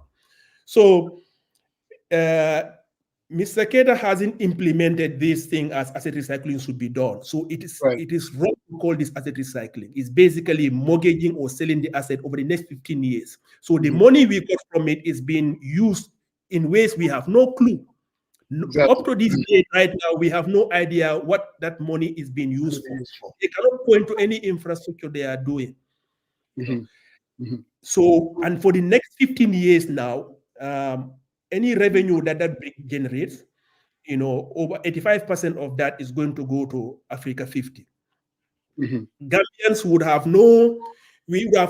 those of us who will be using the bridge, the toll will be under the absolute control of Africa 50. If they feel that they increase the toll on the bridge to get their target internal rate of return, they are free to do that. And in the meantime, even if the Minister Silla kept talking several times, ECOWAS, African Development Bank, they are going to build the Bara bridge. Well, even if somebody today brought them $2 billion to build a bridge anywhere, they cannot do it because the clause that they inserted in this asset recycling deal prohibits that for the next 15 years. So, Dr. Gajigo, Sariang, I think we need to bring the Minister of Finance and Dr. Gajigo here so that we can really get to the bottom of it. No, because really, if we bring, the Minister of Finance, he's going to come here and tell us something totally opposite. Now, having both of you, maybe when you go back to the Gambia, I think that is going to help the Gambian people. We can have a very simple discussion. I will be very, very, I look forward to that. All right. Hey, Mr. Dr. Gajigo, you did, by the way, you did a phenomenal job breaking down the concept of asset recycling and everything, the mechanics of it, how they get to that. So for that, kudos to you. So Musa, go ahead. No doubt about that. That is why I'm kind of, what do they call that, tight tongue. So I'm like, okay, we need to bring those two, because you mentioned about this clause. Because when I read what you said, I was like, whoa, I don't think that's a good thing. So I asked a question, and they said, oh no, what we did was, we cannot build a bridge on a 150 miles radius. Because I'm like, are we going to be able to build a bridge if we were to get the money, build it to Bara? They said yes, because it doesn't cover the 150 miles radius. That is why I said, both of you need to come on this platform so that we can really, okay, you said you don't have a problem with asset recycling as it is. So what you have problem with is the process. And you said, Minister Keita did a horrible job, what he negotiated. Why not 125? Why not 175? But how did you come to that conclusion? What is wrong with 100 million? What is there that you saw that thinking that, you know what, I think we could have negotiated 175 million and not 100 million? I did a presentation in front of that, almost the whole ministry, in front of the Minister of Works at the Coco Ozone, in front of almost every member of the government, save for the president. A lot of the ministers were there. The day of my presentation, Sidiketa, for some reason, decided to come late. I was presenting very early, decided to come late to miss my presentation. Right. but people had access to my slides, but Minister Silla was there. I actually pointed out, you see, the first thing to ask yourself, how much are we getting per month from the toll revenue? It's very currently. Yes. But be very careful now. A Gambian entity being run by Gambians, your guess is good as mine. Well, but think, they've reported it at some point in the National Assembly. The numbers fluctuate. So, for instance, before they set up the counter, the toll bridge there, the amount was very low. Then a few weeks when a toll was set up, a toll, when you arrive in there is this barrier in front, and it lifts up and down. That is, it serves another purpose there. It's not actually a barrier to stop a vehicle. It can easily be knocked over. It's actually a counter. It can count the number of vehicles passing. But what happened? Within a few weeks, that all the counters were removed. When the counters were there, the toll revenue went up significantly, over 50%. The moment the counters were removed, it fell down again. And this is an area where we have CCTV cameras in there. What does it tell you about the competence, the the seriousness about doing their job well for people like Ibrahim Asila and for people like Sidi Keita. And you are in this ministry and you know that this bridge is a significant source of revenue, can bring dozens of millions of dollars per month. 50 million, I heard. No, actually, it can go up to, basically, the target internal rate of return that Africa 50 was targeting, that they want to get within a 15-year period. If you calculate the flow of revenue monthly that will come, it's somewhere nothing less than $60 million per month from the bridge. Yet, what we were getting from the bridge was significantly less than that. Way less. And these ministers knew that when you have a mechanism in place to correctly track the vehicles passing through, that number approaches that 60 million. But the moment that mechanism is broken, it doesn't. The revenue falls significantly, and they have no problem with that. And the other thing is that presentation I had with the ministries at the time also. I traveled all the way to the bridge, with my own car to take pictures of the bridge to see that from the moment the bridge was constructed, all the way until this year, not a single maintenance or repair was done to the bridge. There are sections of the railings of the bridge that are so knocked down, a motorcycle can easily knock it down and then you will go crashing into the waters. And you have to know this is a bridge that was built at zero cost to government, and the agreement was that all the revenue that was supposed to be earned from it, a significant chunk of it is supposed to go into maintenance. Yet this government did not put a single butut of that into maintenance. Not a single butut went into maintaining the bridge from the moment it was open to today, until the day, on a few days ago, until it was passed to Africa 50. So that tells the story, though. That is why, this current government is the wrong entity to be running that bridge. So giving it to Africa 50, I guess as a country, we're better off. At least those people will maintain it. They will protect it. It is just basically taking one problem and transforming into another. Because that 100 million, again, we are talking about that we're supposed to get from Africa 50. What stops this current government from misusing that and let it evaporate into another hole? There's no difference. It's just transforming one problem to another. Absolutely. Just because we have taken ourselves from the burden of maintaining and collecting maintaining the bridge and collecting the revenue from the bridge, does it mean that we are going to spend that 100 million correctly? Because as of right now, if you ask me or ask anyone in government where the money the tranches that have been received from Africa 50, where it has gone, they cannot tell you where it has gone. Central Bank there, and they just have to, that's what they said. That's what they said. So, but Brother Sariang, but like I said, we're going to bring the minister, we're going to bring Dr. Gajigo. Let's have a nice conversation, because at the end of the day, I think the country will be better off. There's absolutely no doubt about that. Brother Sariang, what say you? We will organize it. No, I think Dr. Gajigo, your breakdown of the concept and the mechanics involved to get to the recycling concept is very fundamental, and I think a lot of people don't understand this. Like, I think listening to you talking about the net present value, the calculation, the study, like the economy lifetime of the bridge. I think this is very fundamental, and I think some of the people were making this argument. The money that they put forth, if we had to put, controls in place to ensure that we maximize our revenue collection, what is that going to look like? What is that versus getting 100 million upfront? Now, obviously, that's been putting into the central bank per se. But how do we know that maybe those funds are diverted to fund some recurring expense to travel somewhere else? We don't know, because there's no accountability and there was no foresight about it. So there's a lot of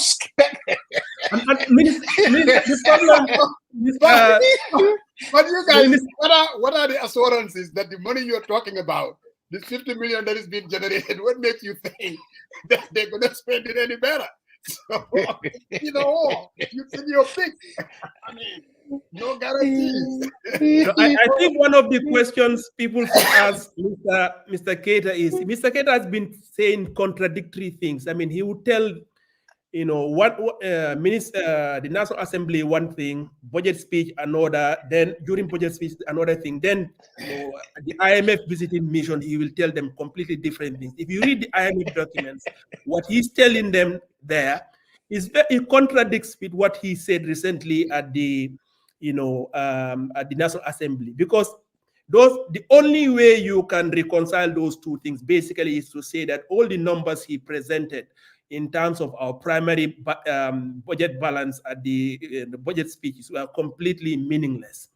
He needs to have one consistent story. He does not have it's a lot of contradictions. I definitely would want to be on a platform with him so that I can ask him how he can reconcile. Either he made a mistake in presenting what he presented at the National Assembly, or he made a mistake with what he told the IMF. Their documents are quite clear about what he told them in terms of what those tranches would be used as they have reflected in their reports, and and then what he said at the budget speech, and then again what he recently said at National Assembly. So, and also how come that some of these clauses that this particular clause that was put in the bill, this is a very major clause. Why is it that this was never mentioned by him to the Gambian people? And why, just to put everything to rest, why not just release the contract? Yeah, this is a public-private partnership. It's a document. It's something that should be available to the Gambian people to assess and determine whether it is negotiated in the best value for the country. But the problem that you have with this current government is they have gone into many long-term contracts. They have signed many documents with major financial and development implications for the country. Yet they are just keeping these things tightly sealed. They are not, sharing it with the public as they should. You begin to wonder what other clauses are there in this contract that we do not know, that we would be shocked to find out. So I think Musa, the term Musa always used, I think the minister was waffling, so we just need some clarity. But Dr. Gajigo, thinking and listening to you, I think it brings a fresh perspective of what our challenges are, and a pragmatic approach to solve these issues. And obviously that comes with a cost. And I think one of the biggest challenges that we have is corruption. We hear this all the time. Not to mention, I honestly believe some of the things, the lack of clarity, the lack of transparency coming forward and kind of lay out a clear and concise policy-driven draft, or somehow communicating to the public what the government is undertaking. And I think this all sum up to what their thinking is and what their modus operandi is in terms of behind the scene, which is all comes out to corruption. What is in for me, not for what is in for the greater good of our country. And I think we continue to struggle with this. But Dr. Gajigo, looking at the state of the economy, obviously, the lack of a robust tourism sector, agriculture, and a lack of government oversight policy in terms of holding them accountable.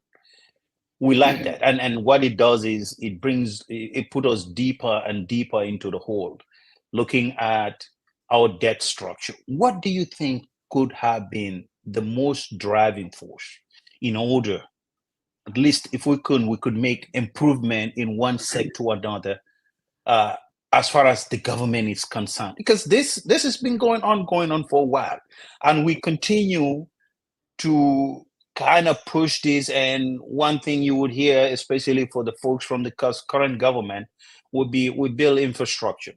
But if you look at that infrastructure itself, if you look at its own debt obligation, what government revenue that comes from the government source and what comes from foreign partners, I mean, it's striking. So how do we reconcile this? At least put a Gambia on a path forward that is sustainable for a long period of time. Yeah, I mean, it's a loaded question. You're right. let me give it a shot. Yeah, I mean, like you said, I mean, you mentioned that obviously when you bring things to the attention of this government, they'll talk about, oh, we are building infrastructure. Yeah, you can point to some things they are building, but even when they somehow manage to find themselves in the right area, they mess it up they just, cannot seem to do it well because let me give you some examples to be a bit more concrete. Let's talk about roads. Of course, recently we've had this OIC road being constructed, but those of you who've been in the country or if you've been following things closely, you've seen the mess they've created there. This was a road that was constructed before a plan for the road was ready. There was no plan for the road before they started constructing. In any other place, I mean, this is this would be a criminal undertaking in any other country. If you go to the energy sector right now, the government is building is in a very serious phase of doing a massive expansion of rural electrification. But how could you go again and expand rural electrification in many parts in rural areas when you don't have the capacity? You would think that you would invest a bit more in the capacity first before you go and expand connections to households in villages, because where is the extra capacity going to come from? People will have electric wires going into their households, but most of the time there will be no electricity to speak of. What we are missing in the country is basically like a vision for development. You need to have like a vision that is, number one, we have not grown for a while, but just having an audacity to have a real vision, for development, knowing that vision and coming up with a reasonable plan and executing it. What needs to be done? There's no reinvention of the wheel here. We know, I mean, agriculture has to be a big part of any sort of economic push you are going to do in the Gambia. You're going to have to invest in infrastructure, and key among those is going to be energy. You do these things in the right order, in the right sequence. You make sure that there is a leadership with a vision that is able to hold officials accountable. Deliveries will happen.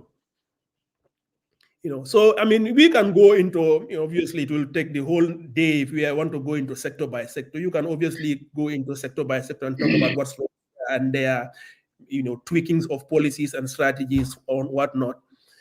But at a fundamental level, it's just having the right leadership and a vision. When do you hear like a vision being articulated by Adama Barrow? The only thing that seems to animate Adama Barrow is if you mention Usaini Dabo's name. That's the only thing that animates this guy.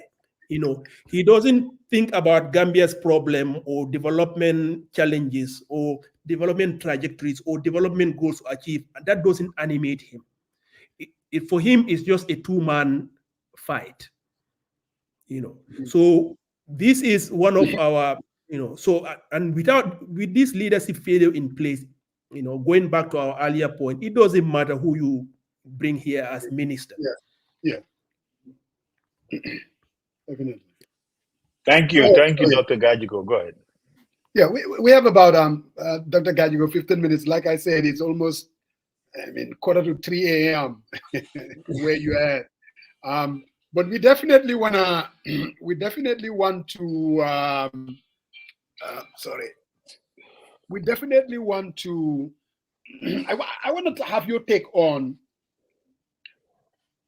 one of the things that this minister has been doing, Minister Keda Daddies, in terms of privatizing some of these SOEs. We all know that these SOEs are not working. You go to a place like Gamtel, you call them an asset that we own, you look at their books, the liabilities are way more than the assets. So to me, I don't know much about finance, but it makes sense to give it to someone else to run, because clearly it's a headache for the government. What's your take on this concept that get rid of Gamsel, get rid of Gamsen, get rid of, Nawek? Do you think that is the right approach, or do you think we should hold on to it and run it better? What's your take on it? What's the trade-off? Yeah. Well, listen. There is, in principle, there is nothing wrong with privatizing something. There is nothing wrong also with government running something. You go to many countries where some of the biggest sources of revenue of the country is state-owned enterprises, and they are run by the state. If you have the right government in place and the right accountability mechanisms are in place, it should not be difficult to run a state-owned enterprise, achieve the goals that you set it out to achieve, and meet your target rate of returns that you are trying to get. Some state-owned enterprise, the goal is not necessarily to make money like NAWEC, but to meet a certain service. But certain enterprises like GNPC, GTAC, and others, those things are designed there to, created to make money. So, I think it's not really a productive discussion to say in the current Gambian situation, it's not really a productive discussion to have a debate about whether or not we should privatize. Because the problem again would remain, just like what we talked about in the bridge situation. If you do not give the bridge to Africa 50, well, we'll have massive money being leaked from the toll revenue. But then in asset recycling deal comes and the deal is mismanaged. The negotiations are badly done, and we don't know what is being done to the revenue. It's the same issue with regards to privatization. The fundamental problem is not a question of whether there should be state ownership or whether it should be privatized. This is not an ideological debate. The fundamental problem here is that, again, we just have very bad leadership. For the same reason why NAWEC is not being run well, Gamtel is not being run well, Gamsel is not being run well. The process of privatizing any of these entities, that privatization process will be badly handled. Number one, either they'll be undervalued, or the whole process will be rigged, in such a way that instead of getting the best value for the country, it will be done in such a way to benefit a particular investor that managed to bribe somebody.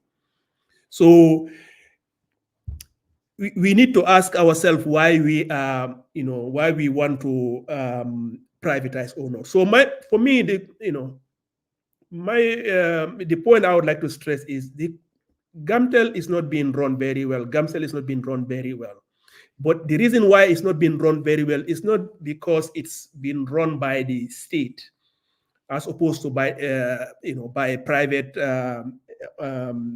company. It's because the wrong kind of people in leadership are in the government in the Gambia. If you have the right kind of people in leadership, Gamtel could be made to run profitably like it did during the years of people like Bakari Njai. It could be efficient and well run and provide the services it was designed to serve. During, so you're basically saying that really, if we were to have a transformational leader at the helm, like other than Adam Barrow, we could make the certain changes with these SOEs and definitely make them viable and profitable. And it's not necessarily a case of governments don't necessarily run things very well and give it to somebody else. Is that what you're basically saying? Pretty much. Basically, so you've summarized it very well. The problem here is not, of course, there are some things you just, if you are in an environment where, Gamtel can be run by a private entity, well, let's government focus on its core activities. But the problem is not fundamentally government ownership, because there are no shortage of countries in the world where you would see state-owned enterprises that are being run very well. Because as a developing country, let's say state-owned banks, we've had state-owned banks that fail miserably in some countries, but they work very well in other countries. So it's not a question of, government being in charge of a commercial bank is a bad thing. It's the kind of government you have there. Because in a country, you can have a situation where, let's say today we decide that we need to really develop agriculture. But the problem we have is that the existing commercial banks, their risk assessment frameworks, makes them consider agriculture too risky, and therefore not enough finance is being provided to the agricultural sector. In a situation like that, it would make a lot of sense, and other countries have done this, to set up a cooperative bank or an agricultural bank to provide loans that are targeted towards the sector. And if that is done very well, targeted in a way that is meant to complement existing banks rather than to displace them, you can have a win-win, because as you finance more companies in the agricultural sector, they develop, the risk perception in that sector would lower. And then maybe the other commercial banks would find that it is not so bad to invest in that sector. So you can have state-owned enterprises that or state interventions in sectors that are complementary, that address problems rather than create them. So, So in Africa, though, are there any Gamtel type of a company being run by government and they're doing extremely well within the African continent? Like I have not. If I try to think of an example right now as we speak in Africa, I might bring the wrong one. Right. So I have not really looked it up. But I, recently I've done a lot of work in Asian countries. Looked at some, countries in Southeast Asia. These are parts of the world which are developing regions, and their level of development are close to many countries in Africa. And you would see there's significant government interventions in the economy in a way that is, that is actually helping those sectors grow. So it is actually feasible. And I think, I'm sure you'll find a lot of examples of, African countries where state-owned enterprises are doing badly, but you can also find examples of African countries where some of these state-owned enterprises are doing well. I mean, Botswana is a good example of where, a country that has managed its natural resources very well, and the state-owned entity that is using to manage those resources is controlled by the state, and that has helped them.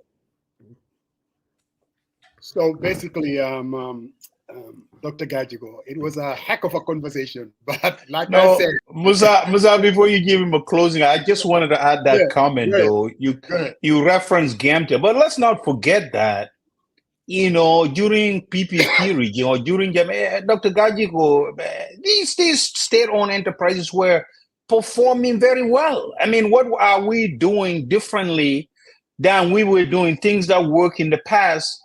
All of a sudden, I mean, I remember when I first came in here, every other African country struggled calling and getting into their country. But whenever I dial through our landline, it goes straight into Gambia. You get hold of someone, and they were talking revenue over revenue. But now, all of a sudden, it fall flat. What happened? I mean, that happened.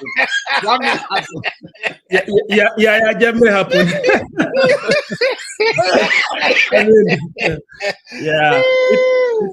It's a long story. It's been, but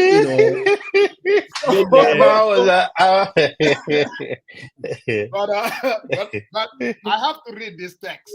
It looks like somebody is definitely watching, because the text says, what?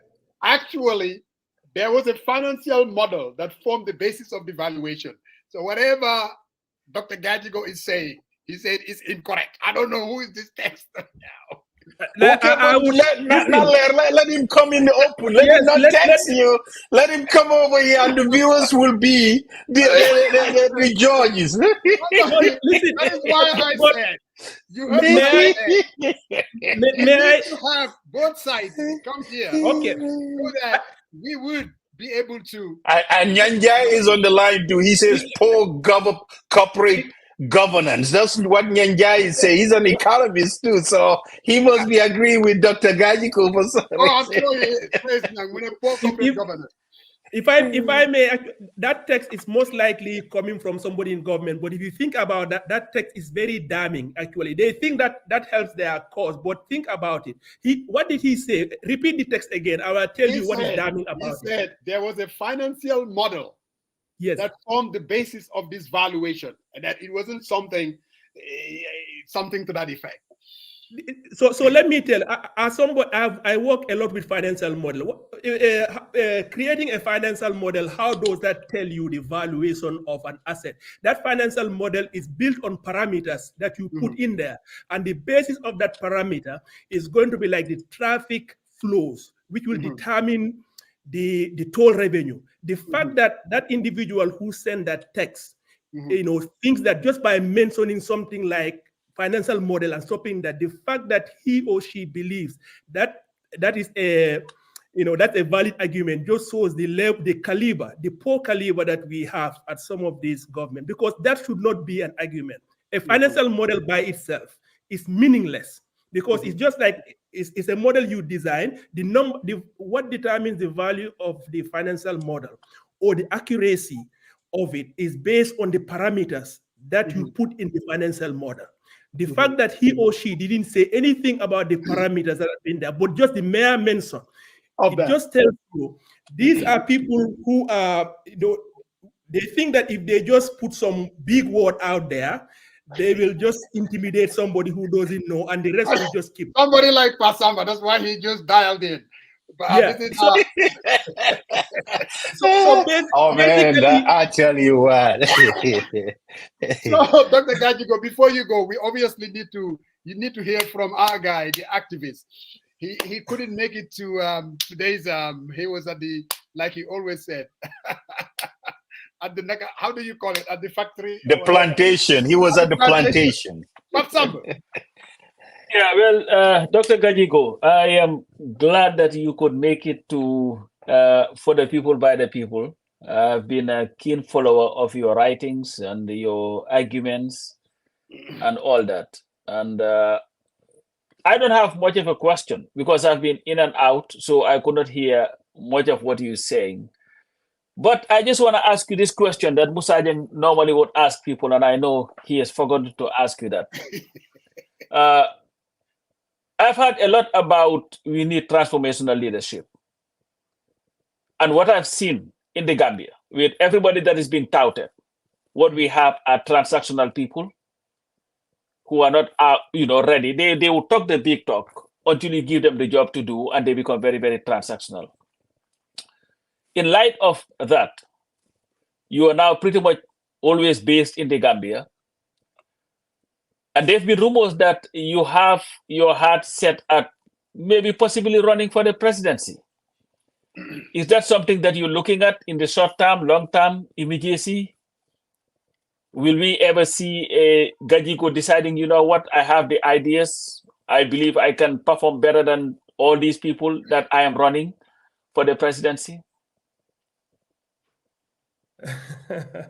Thank you for your question. Well, like we will see. We will see. No, Dr. Gajigo, now you, because everything that you have responded here, it was with vigor and passion and clarity.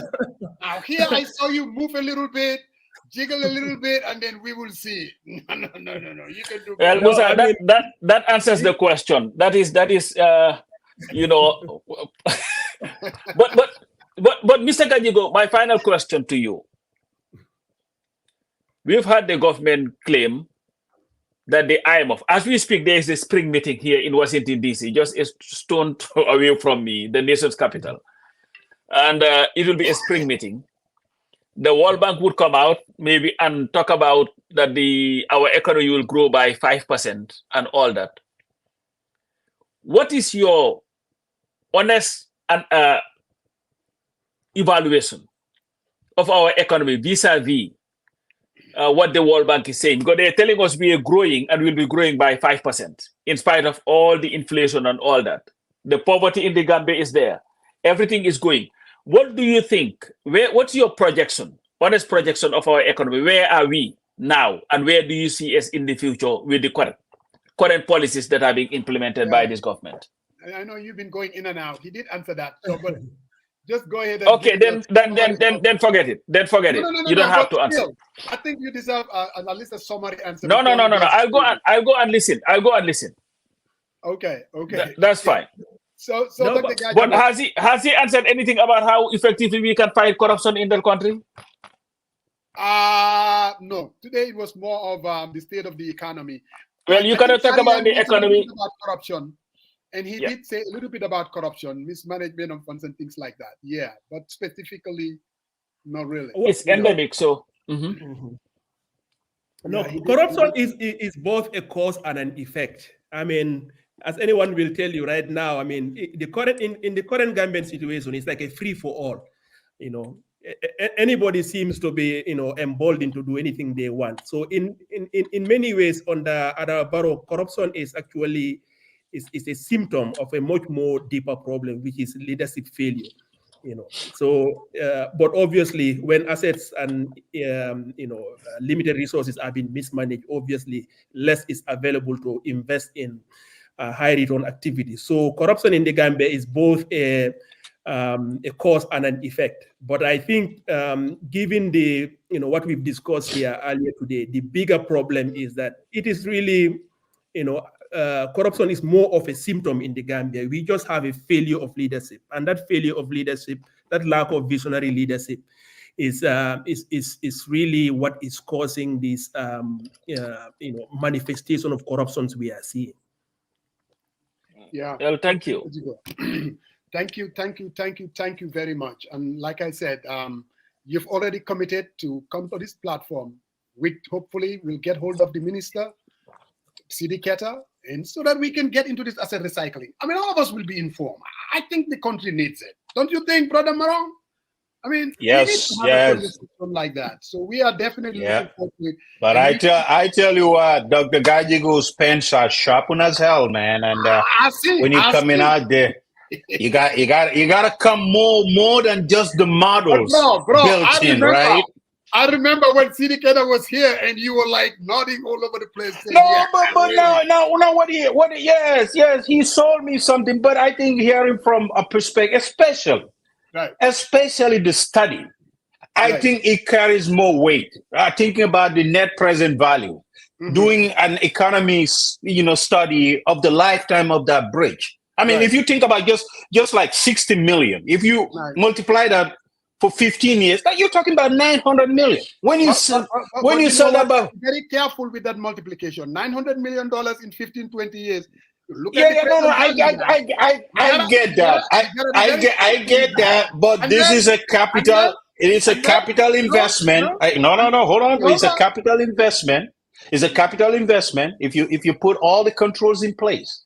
I mean, you got a lot of smart people watching right now. Young guys on their walls and all that stuff. $900 million in the next 15, 20 years. Looking at the value of the dollar to the dollar, how much is that going to be worth? It's a whole different ballgame. Well, that's why we need the right. That's why we need the right stewardship, the right leadership to drive the country to the mountaintop, and that's what we need. I hear you. That I will not disagree with. Dr. Gajigo, we will definitely thank you, sir. And you have a good night. We will bring you back here because definitely. And also, Samba asked, I like that question. You're from URR. Someone needs to scramble that region. Who better can do that? I mean, are you ready to face Barrow in URR and do your number? I'm ready to face Barrow in any parts of the country because whether it's election or not election, the problem is that development of the country is just going in the wrong direction. And right now, anyone who is concerned about the trajectory of the development trajectory of the country, you need to face Barrow and let him know that this thing is not, country is not going in the right direction, and we need a change, and that change cannot come sooner. Thank you very much. Excellent. We appreciate you, Dr. Gajigo. Definitely. We appreciate Thank you very much for having me. Thank you, Dr. Gajigo. It was a pleasure. It was a pleasure having this conversation with you. Indeed. Thank you. Thank you. All much. right, thank you. Brother Sariang. Yes, sir. Yes, sir. Get, what they call, what's his name again? Modu Drame, American Chamber of Commerce. You know, he's here, they're here with the central bank. And I don't know whether you saw that ad. You haven't seen it? Oh, yeah. I browsed on it. The what's called it? Something About for yeah, they're building SVP, right? right. They're building a toll road from supposedly, I mean, a road from Steam Corner going through Tabokoto, something to that effect. So now they're supposed to call in. They're having a meeting actually here in Atlanta on Friday. They're having a meeting today in New York. So what they're basically looking for, there are foreign investors interested in this project, but they also want to open an avenue for diasporans. I mean, to have a shot at it and invest your money in this project. They are in a better position to tell their story, but I'm definitely open to that. I mean, they're coming to Atlanta, we'll ask the questions. I mean, is this going to be a government project? They said it's going to be another SPV, you know, special public vehicle. I think that's the name. In other words, an independent entity that will be running it. Supposedly, when the road is done, it will be a road that you will have to pay a toll.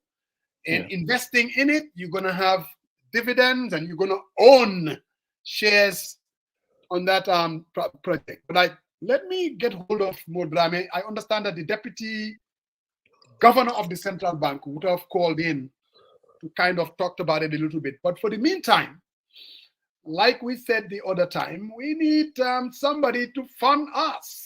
And another ad that we need to bring in here, my brother. New World International in its work to educate and sensitize overburdened communities regarding environmental justice. The meaning environmental justice is the idea that everyone should have equal protection from environmental risks and harms and equitable access to a healthy environment. NWI believes people should be meaningfully involved in decisions that affect the environment and human health. Here are some things you can do to help protect the environment. Reduce, reuse, and recycle. Volunteer for cleanups. Conserve water. Shop wisely. Use long-lasting light bulbs. Plant a tree. New World International in collaboration with the Washington State Department of Ecology will help provide training and equipment to help document and end environmental abuses. If you have any questions, contact New World at www.newworldinterantional.org. Welcome to Kid Aisha Restaurant. We are located at 1460 Boston Road in the Bronx. We are open 7 days a week from 1 to 12 a.m. We serve Senegambia food and American soul food on Wednesdays and Senegambia food all 7 days. We do dine-in, we do takeout.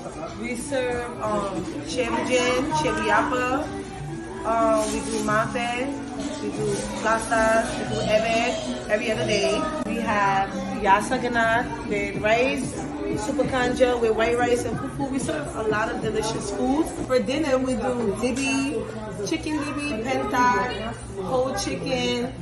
We have shawarma, lots of good food. Also offer catering services for weddings, baby showers, birthday parties, whatever you need, we got it here at Kid Aisha. You can call us at 718-450-8606. And we're also on Uber Eats. And if you've ever been to Kid Aisha, make sure you leave a review. Thank you guys for supporting, and we hope to see some new faces. Brother Maron. But in between, for you mix up, you know, as you see today, I have the USA on. So I see. Yeah. So what that highlights is we are not going back. We're definitely not going back. No. No fascism. No, no threat to democracy. We must move forward. Get out and vote. Your vote counts. Let's vote. If you don't want stuff that's going to happen, you have to vote. Your vote counts. So let's all vote. Let's show our support. We really don't matter, but your vote needs to count. Your vote needs to count. Stand for democracy. You know? Yeah, bro. at least for Tuesday, decency. before I went No, to no. work, So, huh? before I went to work, I went by the voting place. I voted, and it made me feel good. I'm like, that is why I like to be a U.S. citizen. Whatever you think of this country, and God knows they have their issues, from Yeah. racism, call it whatever you want to call it. Yeah. But at the end of the day, they respect that the final say belongs to the individual. And I was able to go and vote my conscience. Call the wife, the sisters, the whole clan. Tell them to come and vote their consent. No, I tell them exactly where to vote. I pay the bills. and I think it's important, but I will be lying. I'm really scared. I mean, the polls are extremely close. It doesn't really take much. I saw Michelle Obama was in Kalamazoo, Michigan, and I saw this show on in Houston. There's a part of me that feels like come November 5th, there's going to be an upset. We will win. But there's also a part of me that's feeling that, oh my God, my Father Mose, my argument is he's been on a losing strain. We said there was somehow this massive red wave. It never happened because of the rhetoric, the divisiveness, the dictatorial tendencies. It never happened, right? So here we go, and the polling, the pundits, came up with all that stuff. This person has a momentum, but looking at the data, looking at the political posturing, and the state of mind of the the candidates, something tells me when they win, the political gurus behind the scene, pointing all these data. Their internal polling tells them differently than what the public is picturing and what the radio guys are picking. At the end of the day, I think the lady is very, very, the woman is very confident and she's very competent. And I really think if they wanted to save this country, it's totally to a different direction and a new type of leadership and. Yeah. Okay.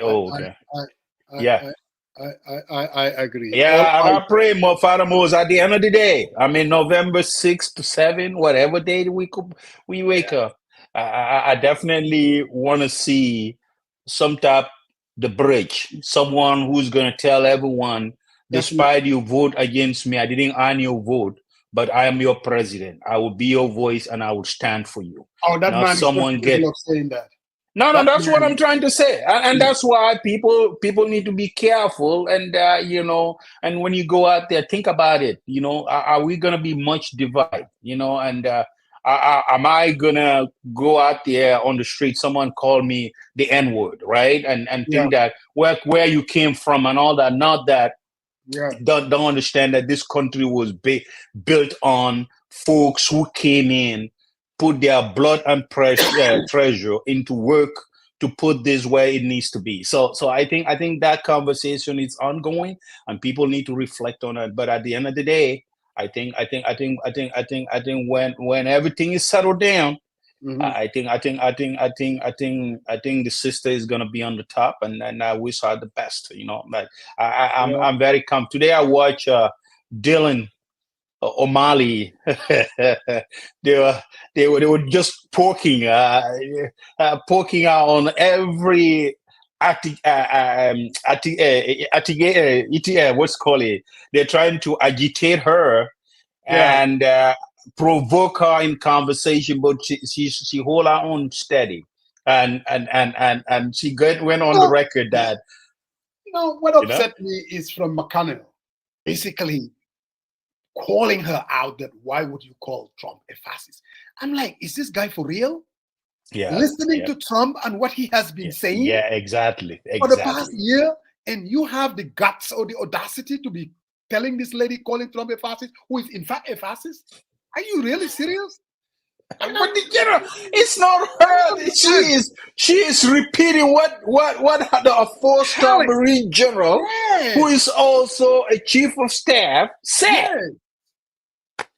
I mean, as you said, when they ask him, do you really believe that Springfield, the Haitian immigrants are eating cats and dogs? He says, "Oh, I was just saying what the media was reporting." Now, Kamala is just amplifying the message what a 4-star general said. Exactly. You see this, Mr. Jawara, Bilal, I understand this whole Palestinian issue and what's happening in Lebanon. But I can guarantee you one thing, seriously, which all of us have a problem with. No doubt about that. But if you think for a moment that waking up November 5th, that the Palestinians or the Lebanese will be better off under a Trump administration, you get something else coming. I am telling you, you think Netanyahu attacking Iran, it has a lot to do with US elections. That's what this guy is trying to do. And when Trump wins, I can guarantee you they're going to go after Iran. No doubt about that. Forget about Hezbollah. So you think you're protecting the interests of the Lebanese, the Hezbollah, and the Palestinians by staying home or not voting for change? Voting for someone who's always been talking about the two-state solution? Are you serious? Politics is all about, elections is all about choice. It's not about getting angry. I get it. I get angry too. I do. But I use this. I don't use this. Because I know using this would make me make the wrong decision. You have to use this. Understand the difference, my friend. That's what it is. But Sariang, this meeting that is happening in Atlanta, I want to talk to my Atlanta folks. They are coming here. It's a national direct investment initiative. They were supposed to call into the show and talk about it. They're having the meeting in New York. Central Bank is here. American Chamber of Commerce, they're here too as well. My folks here in Atlanta, they're having a meeting on Friday. What they're basically saying is finance a piece of the future, earn dividend, and help build a Gambia that would work for all of us. They're trying to build a road that will bypass that Toniata, you know, that usual road that goes through Latrikunda and towards the airport. Oh, okay. You know, so Tabokoto, exactly. So they are building a new road that will bypass it, and it's going to have a toll. Now, all of us can own a piece of that. There are foreign investments that are also going to own a piece of it. Gambians in the diaspora can also own a piece of it.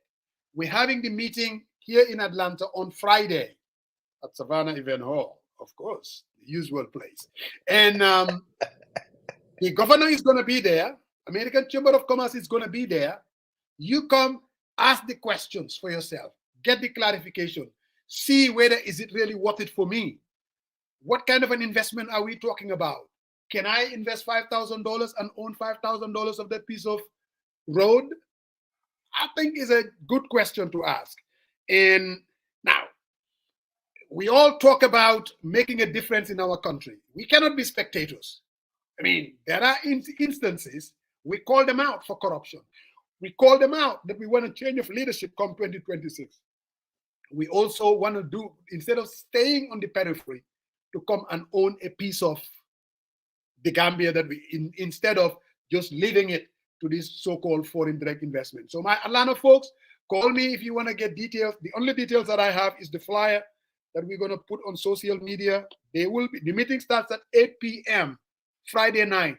There are going to be snacks. There are going to be the Gambian ambience. And it'll be something nice to do on a Friday night, you know. And I know that they're coming to Seattle too, Sariang. I have a feeling, you know, because Seattle is one of those places. Excellent. So if you say Mamadou Drame, is this the guy? What's his name? Soap? Is that yes, the guy? Yes, that's him. Okay. Yes, that's him. He's now the, I don't know, is he chairman or president of the American Chamber of Commerce in the Gambia? So I mean, knowing more Drame though, he's a doer though, really. I mean, I've worked with him here in Atlanta, you know, Ajera, and a whole lot of other things. He's a community activist. You know, he do his thing, seriously. So it will be interesting to come and let them give us the right to vote for Sariang Brown. We are foreign assassins. Now that I agree with you, Solbaji. The fact that they need to give us the right to vote, no doubt about that. Brother Marong. So I guess sir. we're gonna close it here. We're gonna call it till next Saturday, next Sunday. But yeah, the thing is, we gotta vote, man. Regardless, you know, we have to vote, and I'm glad that Dr. Gajigo was also thinking, because last night we had a small gathering and everyone were talking about, oh, how come the intellectuals are shying away from throwing their hats in politics? So, you know, I'm glad people are getting interested, and hopefully I mean, and I love to see people like, I swear to God, I mean, I really would love to see people like Dr. Gajigo, my brother. I mean, getting their hands dirty. I mean, if this guy can leave that international job and come and be a farmer in the Gambia, I think he has what it takes, to be very candid, you know. And I mean, I wish him all the luck. I hope that he gets in there. I mean, people are going to listen to him, unless, if we want to bring about change, we have to get our hands dirty. If the people that are doing it, definitely, according to Dr. Gajigo, they don't have the problem is leadership. That's what he said, quite clearly. So I'm glad Pasaba came and asked that question. He's always accusing me of run for president. But this one is the one. He took one for the team today. I see. So, bro, before I leave, how is Jainaba doing? Oh, she's doing excellent, Fatima. Excellent. All right. I can see that. The smile, the different letter ID, all of that. I'm like, oh man, he's doing his thing. Taking it easy day by day and keeping it real, man, Fatima. Keeping it real. Till next Sunday, inshallah. And guys, pray Inshallah. pray for Harris and the Democratic Party. We really need that. You hear the Maninka phrase they say, Keba Falakuma Simaya Dua? Do you know what that means? No. Okay, I'll tell you next week then. Until next week. All right, brother. All right. All right.